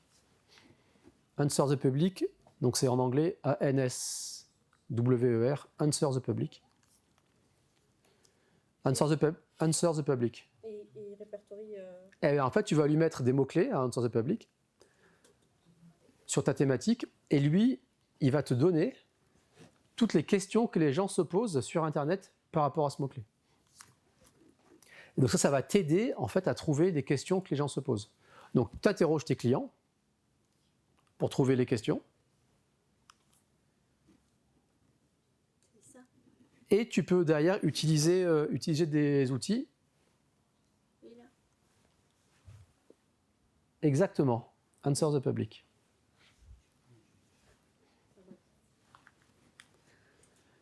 Et donc tu peux comme ça construire ta stratégie de référencement. Puisque la clé du référencement, c'est le contenu que tu vas mettre sur ton site internet. Bonjour. Esteban. Esteban, ça va? Bienvenue. Notre pierre angulaire de la com sur le spot, si on en est là aujourd'hui au spot, c'est un peu grâce à lui, beaucoup. Du coup, avant qu'ils mettent sur les réseaux du spot, est-ce que tout le monde est OK avec une petite vidéo, une petite photo sur le spot? Le sujet n'étant pas vous principalement, mais aussi Olivier. Oui, okay. Est-ce que vous êtes OK? Ouais. Cool, merci. Donc tu vois, Esteban, il utilise l'appréciation, premier levier de Cialdini. Voilà, il humanise le spot. Et en même temps, il apporte de la valeur. Vous voyez, au spot, il se passe plein de choses. Il y a des experts qui viennent parler, il y a des entrepreneurs qui viennent. Donc, il valorise le spot sur les réseaux sociaux comme étant un lieu où on vient se nourrir, apprendre, échanger. Et donc, quand il fait ça, il va donner envie à des gens qui ne connaissent pas forcément le spot de venir, et puis à ceux qui sont déjà venus de revenir. Il applique, bête et méchant, des stratégies d'influence dont on a parlé ensemble tout à l'heure.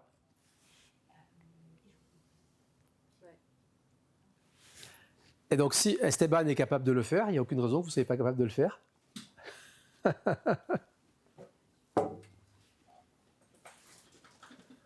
Et tout à l'heure, vous avez parlé de comment voir ces stats, les espèces de stats sur lesquelles on peut voir par rapport à notre activité, quelles sont les questions que les gens, quels sont les mots que les gens tapent. Oui. c'était quoi l'outil pour faire ça? Alors, il y a plein d'outils. Alors, vous aurez cette présentation. D'accord. La présentation, elle fait, il y a une 50aine de slides, mais vous comprenez que moi, je préfère discuter avec vous plutôt que de vous défiler les slides les uns après les autres. Mais là, vous avez un support complet, vous pourrez le regarder, il sera à votre disposition. Il y a plusieurs outils que tu peux effectivement utiliser pour définir ce qu'on appelle la volumétrie. Faire du référencement, c'est d'abord répondre à des questions que se posent les gens. Ça, vous l'avez compris. Pour ça, vous avez des outils, demandez à vos clients. Vous avez votre jus de cerveau aussi qui peut vous aider. Il faut vachement utiliser son jus de cerveau, hein, c'est important. Hein. J'ai toujours dit ça à mes enfants. Moi. Ils me posaient des questions, je dis réfléchis. Hein, Dieu t'a doté d'un cerveau, utilise-le.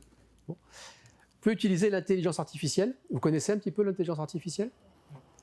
J'utilise beaucoup ChatGPT. ChatGPT. ChatGPT en version payante, GPT-4, est un très bon compagnon pour du coup vous aider à creuser ces stratégies de référencement. Ça ne remplace pas des outils dédiés et vous verrez quand vous lirez la présentation, j'en parle à la fin. Mais il vaut mieux utiliser des outils dédiés au SEO pour faire du SEO, mais ChatGPT est un très bon compagnon pour vous aider à brainstormer, trouver des idées. Il faut bien le guider. Plus on est spécifique, plus on aura une réponse pertinente. La qualité de la réponse de ChatGPT dépend de la qualité de la question. Et la qualité de la question, elle demande un contexte, elle demande d'être très spécifique, elle demande de lui dire quel format de rendu tu veux et l'objectif souhaité. Donc voilà, ben, tu fais très bien. Donc vous pouvez utiliser tout ça. Donc ça c'est sur la stratégie de contenu. Ensuite sur la volumétrie, vous pouvez utiliser différents outils. Moi j'aime bien utiliser l'outil fourni par Google Ads.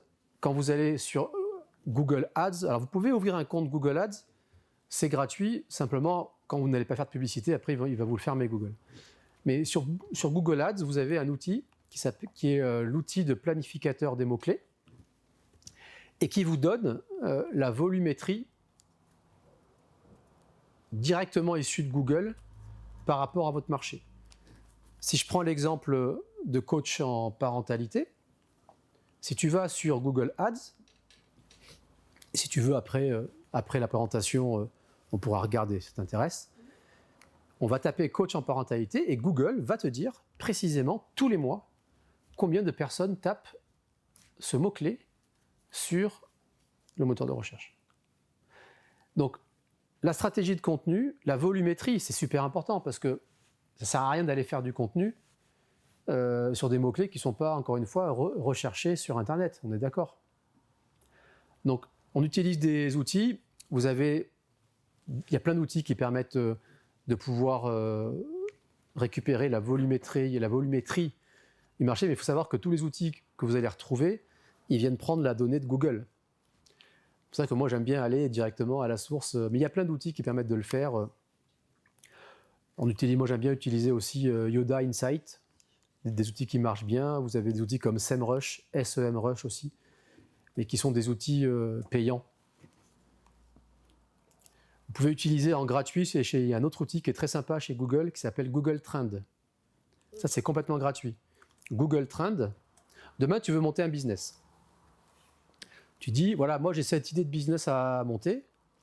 Ben, le premier truc que tu peux faire déjà, c'est d'aller sur Google Trend et de regarder s'il y a un business pour ton métier. Et c'est quoi, vu de Google, un business? C'est des gens qui recherchent ce que tu pourrais être amené à proposer à ton marché. Et donc, tu as comme ça les tendances. Google Trend, en anglais, ça veut dire tendance. Tu as les tendances de ton marché depuis X années, par pays, par département en France, etc. Donc, Google Trend, ça vous donne des tendances. Et ce qui est top dans Google Trend, c'est que ça vous donne également les tendances à venir. En fonction des tendances de ce mot-clé, de ce marché-là, on présuppose que la tendance, elle est en train de partir dans cette direction. Et donc là, il va te proposer de nouveaux mots-clés à travailler. Donc voilà, Google Trends, Google Ads, des outils payants comme SEMrush, Yoda Insight, ça t'aide à définir la volumétrie de ton marché. Et puis le troisième critère, il y a 3 critères pour définir une stratégie de référencement. la stratégie de contenu, la volumétrie et la concurrence. On n'est pas seul sur cette terre. Heureusement d'ailleurs. On s'emmerderait si on était tout seul. On n'aurait pas de clients. On n'aurait pas de clients.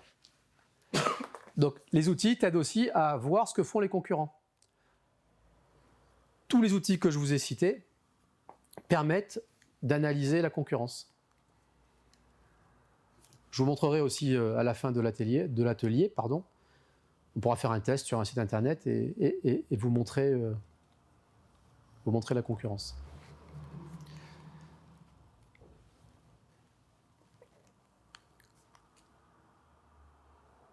Ça, c'était la stratégie en termes de référencement pour remonter sur les moteurs de recherche.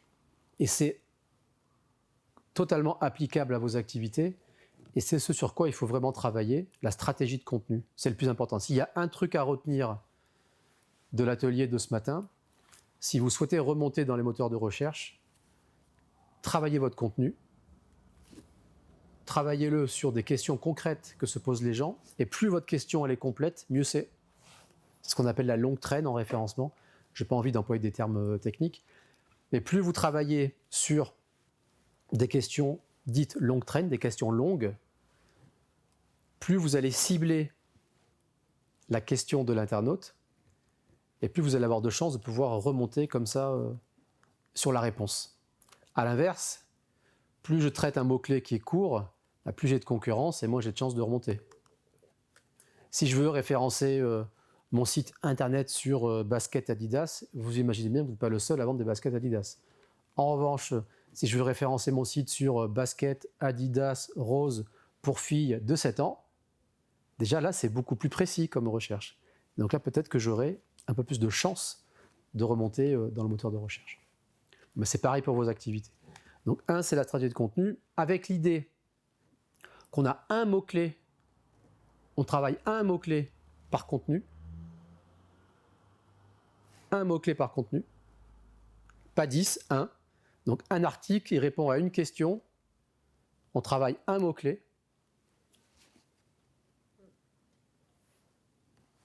Ça vous donne une idée du chantier à couvrir.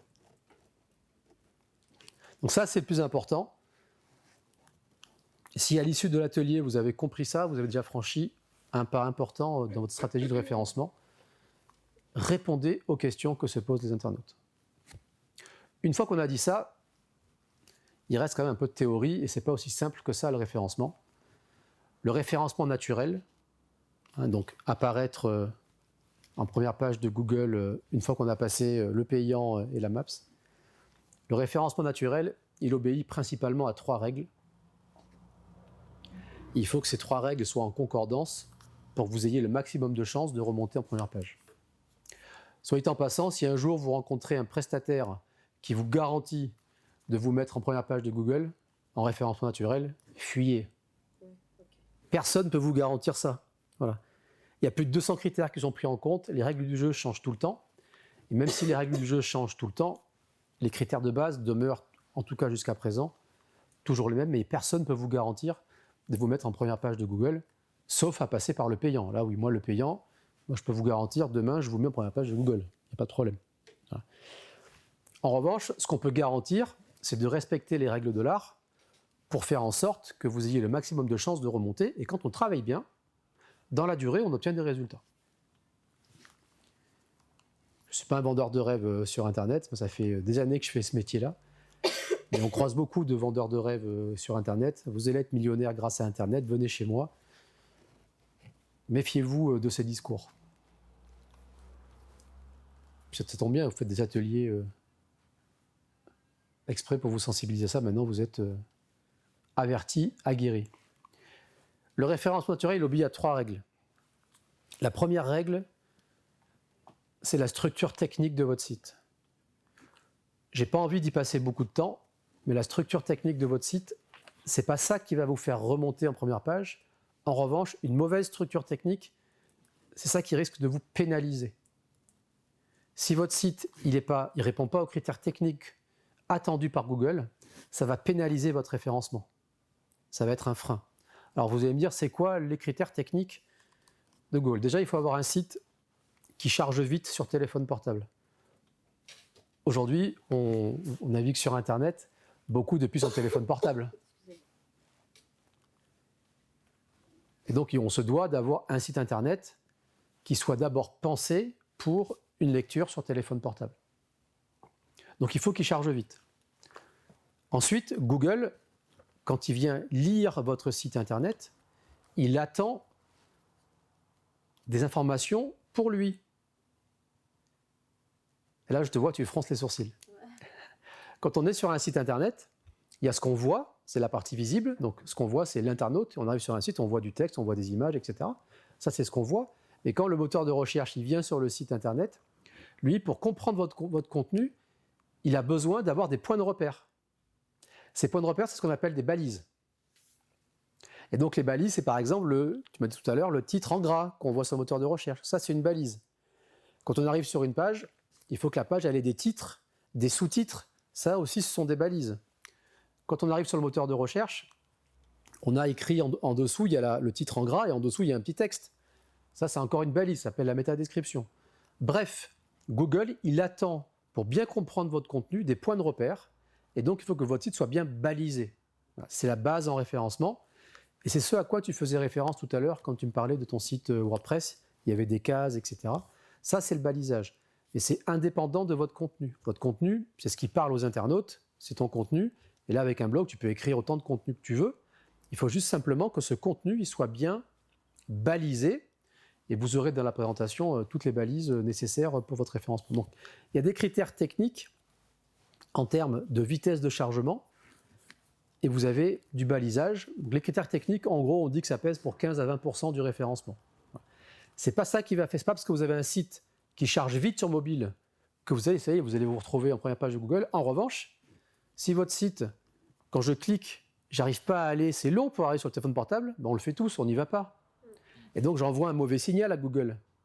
J'envoie le signal à Google comme quoi, à chaque fois que je clique depuis un téléphone portable, on n'arrive pas sur votre site. Donc vous avez la partie technique. Après, vous avez le contenu. Le contenu, c'est ce qui pèse pour la très grande majorité du référencement. Faire en sorte d'avoir un site avec du contenu qui répond à des questions que se posent les internautes, où on travaille le mot-clé dans l'URL. On retrouve le mot-clé un peu partout dans votre contenu, pas trop non plus. On ne rédige pas pour Google, on rédige pour, en l'occurrence, des parents ou des promoteurs immobiliers. En tout cas, on rédige pour les internautes qui lisent votre contenu. Donc, ne bloquez pas sur le mot-clé. Vous savez que vous voulez travailler un mot-clé, vous avez un contenu égale une idée, et après, essayez d'apporter le maximum de valeur et pensez aux humains qui vont lire votre contenu. Pensez pas à Google. C'est le meilleur conseil que je puisse vous donner. Si vous avez un bon balisage en amont, c'est comme ça que vous pensez à Google. Après, votre contenu doit être fluide, avec votre ton, votre sensibilité, et apporter de la valeur aux internautes, parce que Google, lui, il va regarder si les gens, quand ils arrivent sur votre page, s'ils lisent le contenu, si on clique sur d'autres liens, etc., etc. Il va voir tout le temps qu'on reste sur votre page, il regarde tout ça. Ce sont des signaux qu'on envoie au moteur de recherche qui disent à l'algorithme, oui, ça a l'air intéressant sur son site internet, puisque les gens restent. Ah non, à l'inverse, là, quand j'arrive sur le site, hop, les internautes s'en vont tout de suite, c'est que le contenu n'est pas pertinent. Les critères techniques, le contenu, et puis après, il y a tout ce qu'on appelle la stratégie de lien. Google, c'est un moteur de recherche qui navigue de lien en lien. Donc, avoir des liens qui proviennent d'autres sites vers votre site internet va faire en sorte, va dire à Google, ok, ce site, comme il y a d'autres sites qui pointent vers lui, ça a l'air d'être un site sérieux. En gros, c'est l'autorité de votre nom de domaine, l'autorité de votre marque. Le référencement, ça reste du branding aussi. Ce n'est pas que des mots-clés et des contenus. C'est aussi faire en sorte que votre marque elle soit valorisée sur Internet. Et donc, Google prend aussi ça en compte dans le référencement. Typiquement, dans vos activités, réfléchissez à des partenaires qui font un peu autorité dans votre domaine et qui pourraient, du coup, pointer vers votre site Internet depuis leur site Internet. Ça, c'est un job commercial, c'est un job de partenariat. Et donc, plus tu vas avoir de liens qui pointent vers ton site internet, plus tu vas dire à Google, et tu as vu mon site, je ne suis pas un site de Charlot. Hein. Non, moi, il y a plein de sites qui pointent vers le mien. Moi, je suis quelqu'un dans mon domaine. Voilà. Donc, je fais monter l'autorité de mon site web. Et donc, ça, c'est un signal positif que tu envoies à l'algorithme. Donc, le référencement, il repose sur un peu de technique, avoir un bon balisage, beaucoup de contenu, et puis, si on peut, un peu d'autorité avec des liens qui viennent de l'extérieur. Et puis aussi ce qu'on appelle le maillage interne. C'est quoi le maillage interne? C'est faire en sorte qu'au sein de votre site internet, vous ayez des pages qui soient reliées par des liens à d'autres pages. Puisqu'encore une fois, le moteur de recherche, lui, il vient chercher des liens. Il vient chercher des liens. Donc si je viens sur une page, il va regarder s'il y a un autre lien qui redirige vers une autre page du site. Et c'est comme ça qu'il navigue de page en page. Donc on essaye d'avoir, quand on fait un blog, une cohérence, d'où l'idée d'avoir des catégories différentes, d'avoir une cohérence globale de stratégie de contenu qui permettent à chaque article de renvoyer vers un autre article. Ça vous parle, les stratégies de lien interne? Un peu, pas trop? C'est-à-dire quand on ramène à l'accueil, Oui, non, j'ai compris. on J'ai ramène compris un les formulaire. Ou... Alors, ça, tu ramènes à l'accueil un formulaire, mais tu peux surtout ramener à d'autres articles. Par exemple, si on prend, tu fais un article sur les troubles du sommeil. Bon, ben, les troubles du sommeil, pourquoi tu peux mettre un article sur les troubles du sommeil, sur comment, du coup, répondre aux troubles du sommeil de mon enfant. Voilà, donc, mon enfant, il fait des cauchemars, hein, donc tu écris ton article, tu apportes de la valeur. Ben, peut-être qu'à un moment donné, dans l'article, tu peux faire référence à un autre article qui parle des troubles du sommeil, mais d'une manière un peu différente. D'accord? Et qui va parler non pas de la manière de traiter les troubles du sommeil, mais de la cause du trouble du sommeil. Voilà. Tu comprends? C'est ça le maillage interne. C'est faire en sorte de guider l'internaute vers d'autres sections de ton site internet qui, encore une fois, apportent de la valeur par rapport au sujet que tu traites. Ce n'est pas forcément renvoyer vers le formulaire de contact ou la page d'accueil. Et c'est ce qui va permettre au moteur de recherche de le guider sur ton site internet et donc de le faire découvrir tout ton site. Et puis aussi, ça va permettre au lecteur. Moi, j'arrive sur ton site, je lis un article qui m'intéresse, ben, j'ai envie de creuser. Si j'ai un lien qui me redirige vers un autre article, ben, j'ai plus de chances d'y aller que si je ne l'ai pas.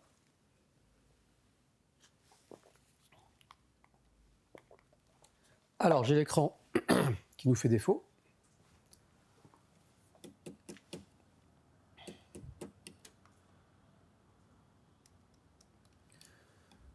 Peut-être que c'est la batterie qui nous a lâchés. Ça besoin d'aide, ça va. Non, non, ça va. J'ai vu qu'il y avait une prise. Est-ce que vous avez des questions?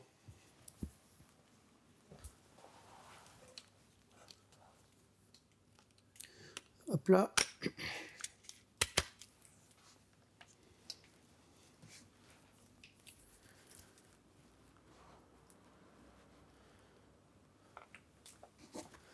Alors, est-ce qu'il serait fatigué déjà?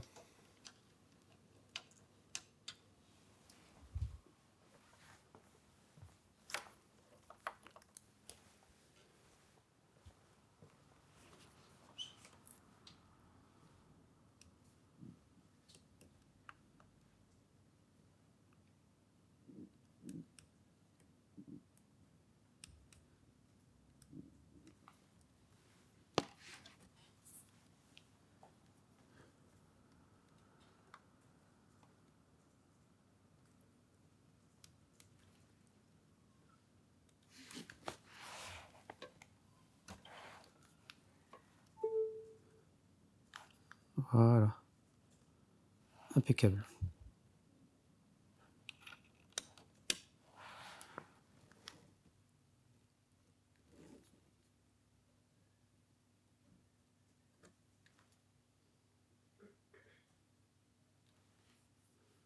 Il est vivant déjà, pas mal.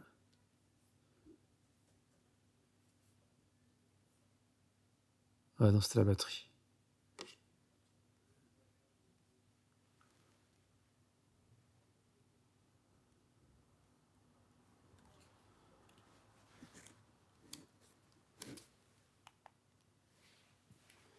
Il est où mon PowerPoint?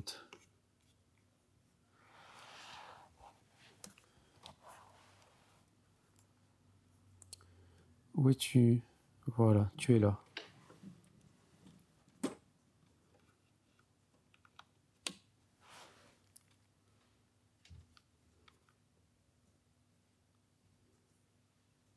Très bien.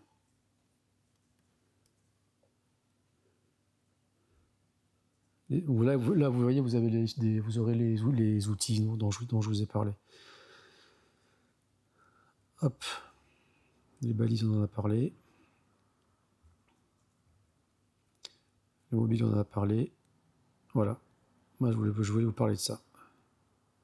On va finir là-dessus.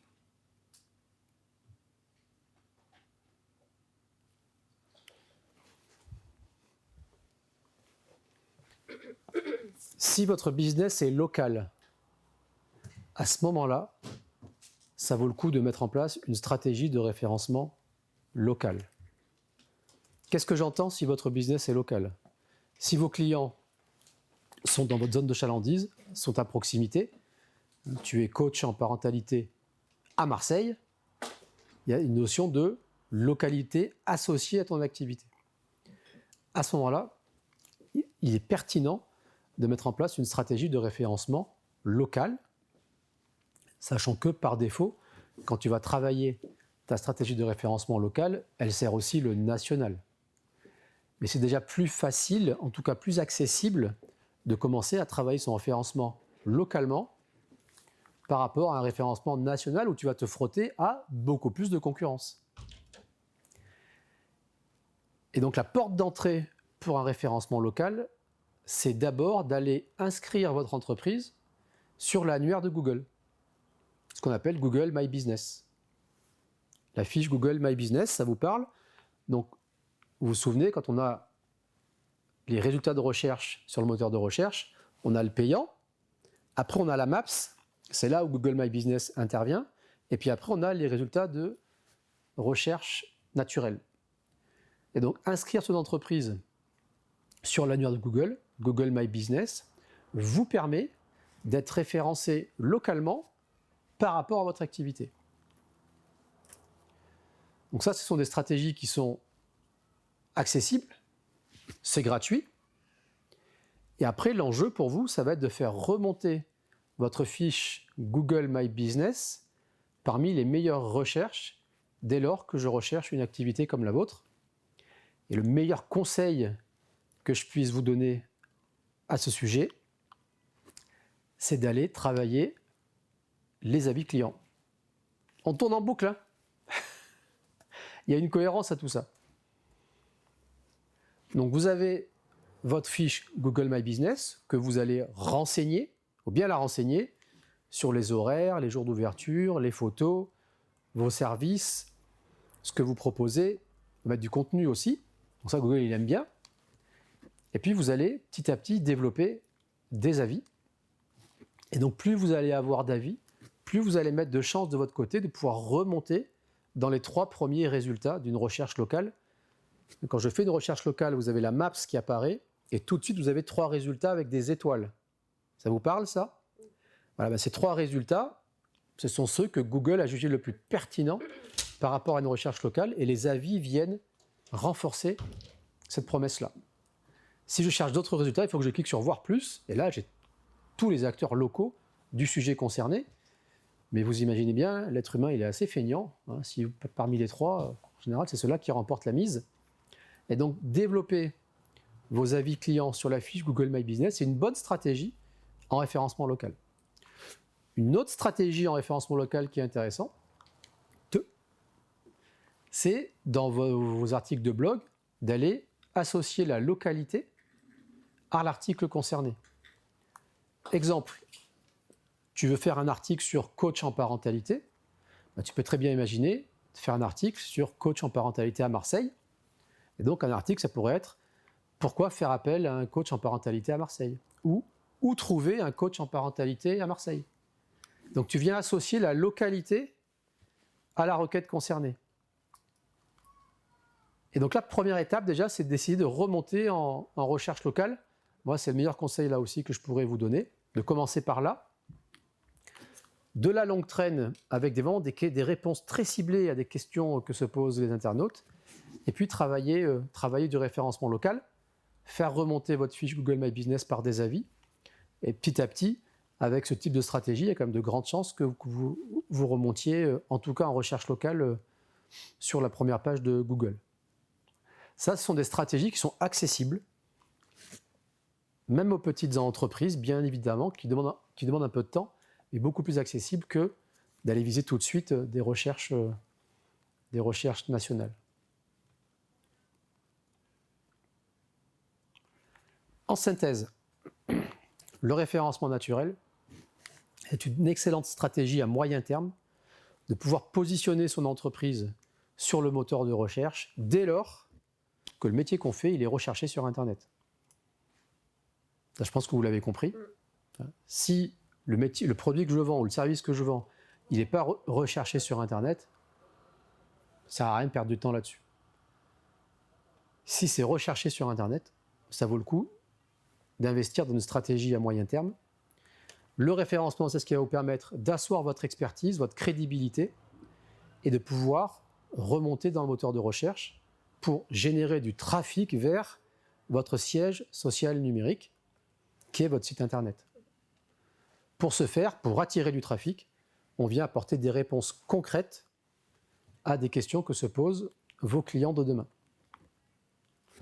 Une fois que je suis arrivé sur votre site Internet, j'ai mis en place des stratégies de conversion pour faciliter la mise en relation et ou la captation d'emails pour du coup convertir un visiteur en prospect.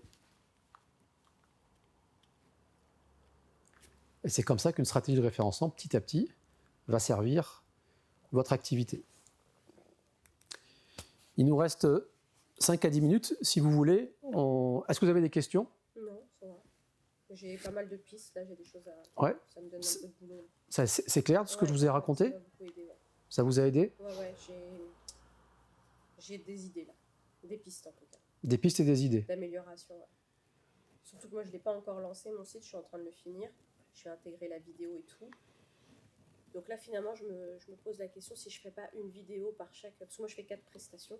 Ok. Donc, pourquoi pas faire une vidéo pour chaque prestation, avec les questions, faire un truc assez complet à chaque fois pour chacune des prestations, qui permettrait un meilleur référencement, justement, en intégrant toutes les idées que vous... Excellent. Excellent. Excellent. Ce que je vous propose, d'autres questions ? Hop, ça ne va pas marcher ça. Peut-être que je change la batterie.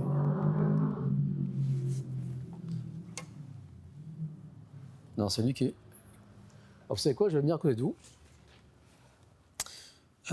Quoique non, parce que je peux pas. J'ai la batterie qui est fatiguée. Ouais, non, mais attendez, la batterie, elle est 11%. Non, on va le faire là. Alors là, je suis dans un outil.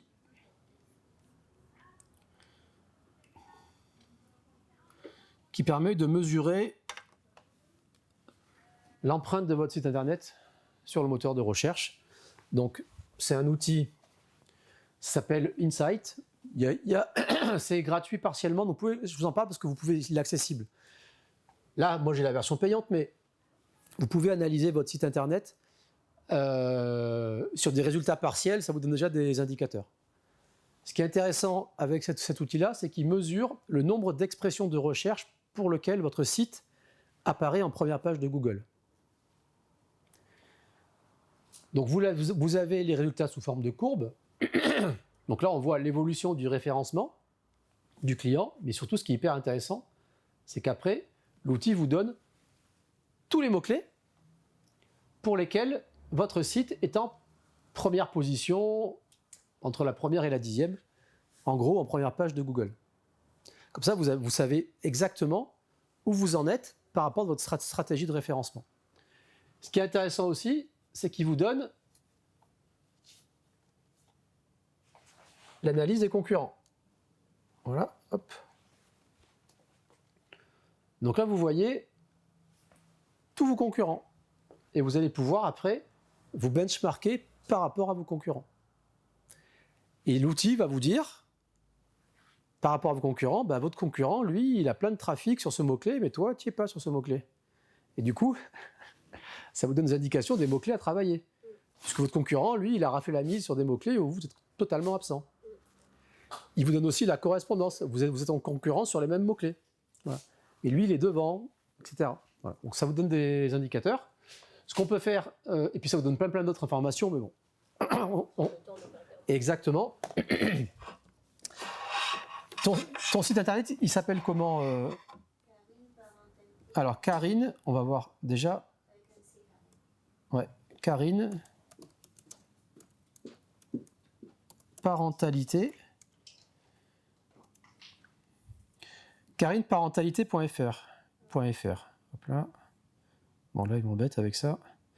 Donc déjà, tu vois, tu as une fiche Google My Business, tu as 8 avis, vachement bien, tu as commencé. Vous voyez ici, là? Ouais, ça 5 étoiles. Elle a 5 étoiles. OK. Et donc, ensuite, on arrive sur le site internet.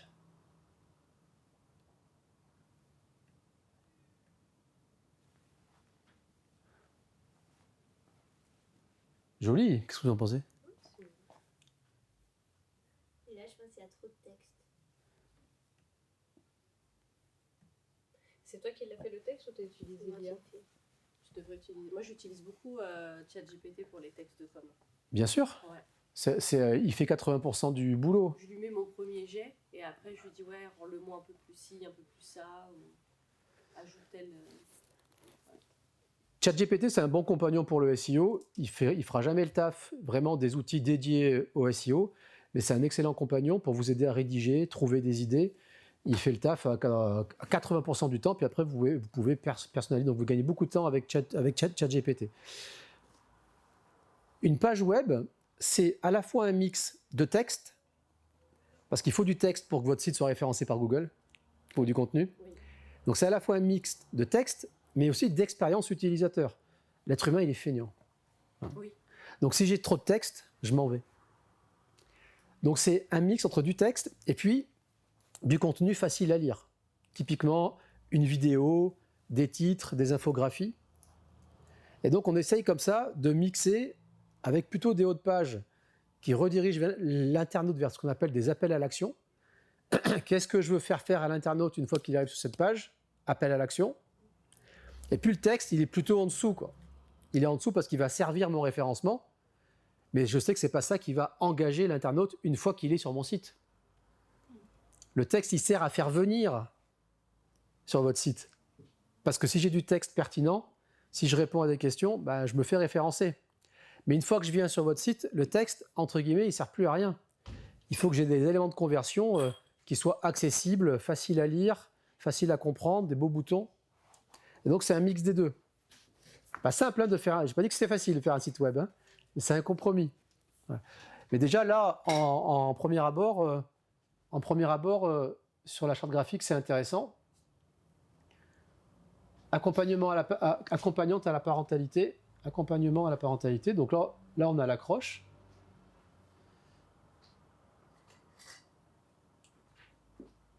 Et là, on retrouve les... En tout cas, moi, j'aime bien la... Tu as des avis. Tu as une très, très, très bonne base déjà. Bravo pour ce que tu as fait. C'est bien. Ouais. Alors maintenant, ce qu'on va voir... Je trouve que trop de texte finalement par rapport à ton mix d'image. Ah oui. Ouais, enfin, je sais pas. Au début, oui, j'ai cru. On va voir si ton site, il est référencé. Hop. Donc, je vais mettre le site ici.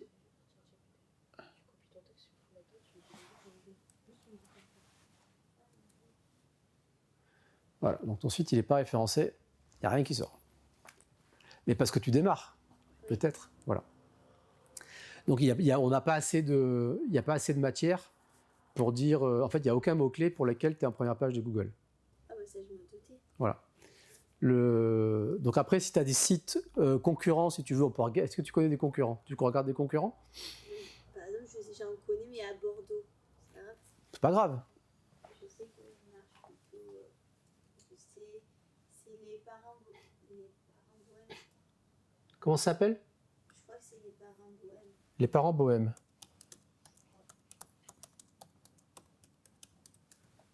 Tiens, puis après, on fera un autre bébébohème.fr, ça te parle? C'est ça, bébé bohème. Ok. Et puis on va faire un autre test en attendant. Vous vous souvenez, je vous ai parlé de critères techniques, d'accessibilité de votre site internet. Il faut qu'il charge vite, etc. Donc vous avez un outil gratuit, Google, qui s'appelle PageSpeed Insight, qui vous permet de pouvoir tester la rapidité de votre site internet sur le moteur de recherche, sur Google, à la fois depuis mobile et à la fois depuis la version ordinateur. Donc ça aussi, c'est partie des premiers tests qu'on fait. Google vous met une note. Voilà. Et comme ça, vous voyez, vous, comment vous êtes perçu, vu de Google, quant à la performance technique de votre site internet.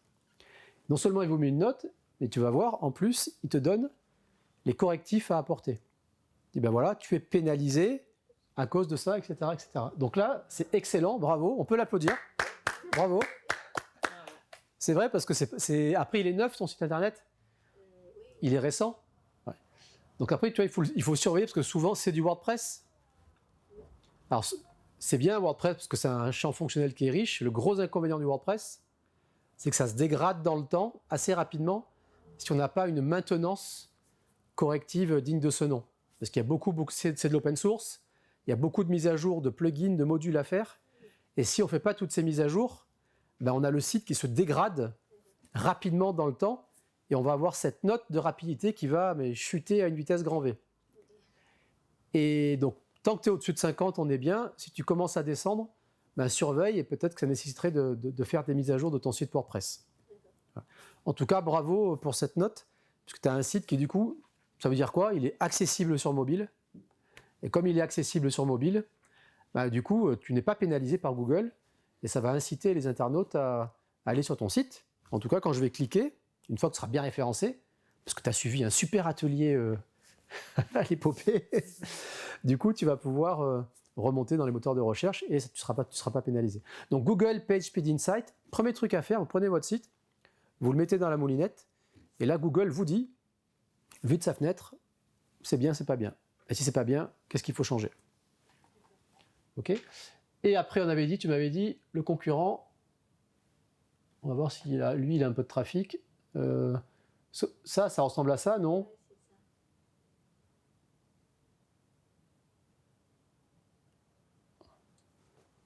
Alors tu vois les images, les enfants, les images c'est émotionnel. Donc ça aussi tu peux peut-être penser à ça sur la page d'accueil, de mettre en situation peut-être, tu vas trouver des images dans des banques d'images libres de droit pour créer du lien, créer de l'émotion par rapport à ton contenu. Le site que j'utilise pour les images libres de droit, c'est Pexels. P-E-X. C'est très bien ça, Pexels. Ouais. Elles sont trop belles les images en plus. Elles sont vraiment bien. Et puis tu tapes bébé. Voilà, alors Bébé Bohème, il a du référencement. Donc là, tu vois sa courbe. Il a démarré à peu près en 2018. Voilà. Donc là, qu'est-ce que nous dit l'outil? Il nous dit à peu près tous les mois, il y a 250 personnes qui viennent sur le site de Bébé Bohème grâce au référencement naturel. D'accord? Et là, tu vois l'évolution du référencement. Donc, tu vois, ils s'intéressent à ce sujet. On pourrait aller voir ce que font leurs concurrents. Et puis, ce qui est intéressant pour toi, c'est les mots-clés sur lesquels le site de Bébé Bohème apparaît en première page de Google. Et donc, toi, ça te donne des tendances sur les mots-clés qu'il faudrait travailler. Il y a deux types de mots-clés vus par Google en termes de référencement. Il y a deux types de mots-clés. Il y a les mots-clés associés à la marque. Je tape Bébé Bohème, etc. Bon, ça, c'est des gens qui connaissent déjà l'entreprise. Bon, c'est pas forcément très intéressant. On pourrait peut-être en stratégie payant acheter le mot-clé du concurrent, mais bon, ça, c'est un autre sujet. Deux types de mots-clés, il y a la marque, et puis il y a surtout les mots-clés qui font sens par rapport au métier du client. Et c'est ce qu'on vient regarder ici. Voilà. Et atelier massage bébé Toulouse, tu vois, ils ont travaillé du référencement local. Voilà. Et atelier massage bébé Toulouse, tu vois, ça lui ramène une dizaine de visites par mois, donc ça c'est hyper ciblé, mais c'est ce qu'elle propose. Donc c'est très intéressant comme mot-clé. Tu vois, c'est un exemple de mots-clés. Donc là, tu peux naviguer dans les mots-clés du concurrent pour voir quelle stratégie il a mis en place et que tu pourrais du coup dupliquer localement ici. Tu vois, c'est un indicateur. Et puis demain, quand ton site sera référencé, tu pourras du coup voir Google contre qui te positionne pour pouvoir faire évoluer tes stratégies de référencement. Voilà. 2 outils que vous pouvez utiliser, gratuits, Google PageSpeed Insight, pour déjà voir votre site s'il tient la route, et puis pour commencer à mettre en place des stratégies de référencement. En version gratuite, Yoda Insight, il vous donne comme accès, vous avez accès aux graphiques et vous avez accès aux principaux mots-clés. Et donc on peut faire voilà, même pour nos concurrents en fait. Donc ça c'est. Exactement. Ok. Tu peux faire pour des concurrents. Voilà. Et là, ça vous donne des indications, mettre en place une stratégie de référencement.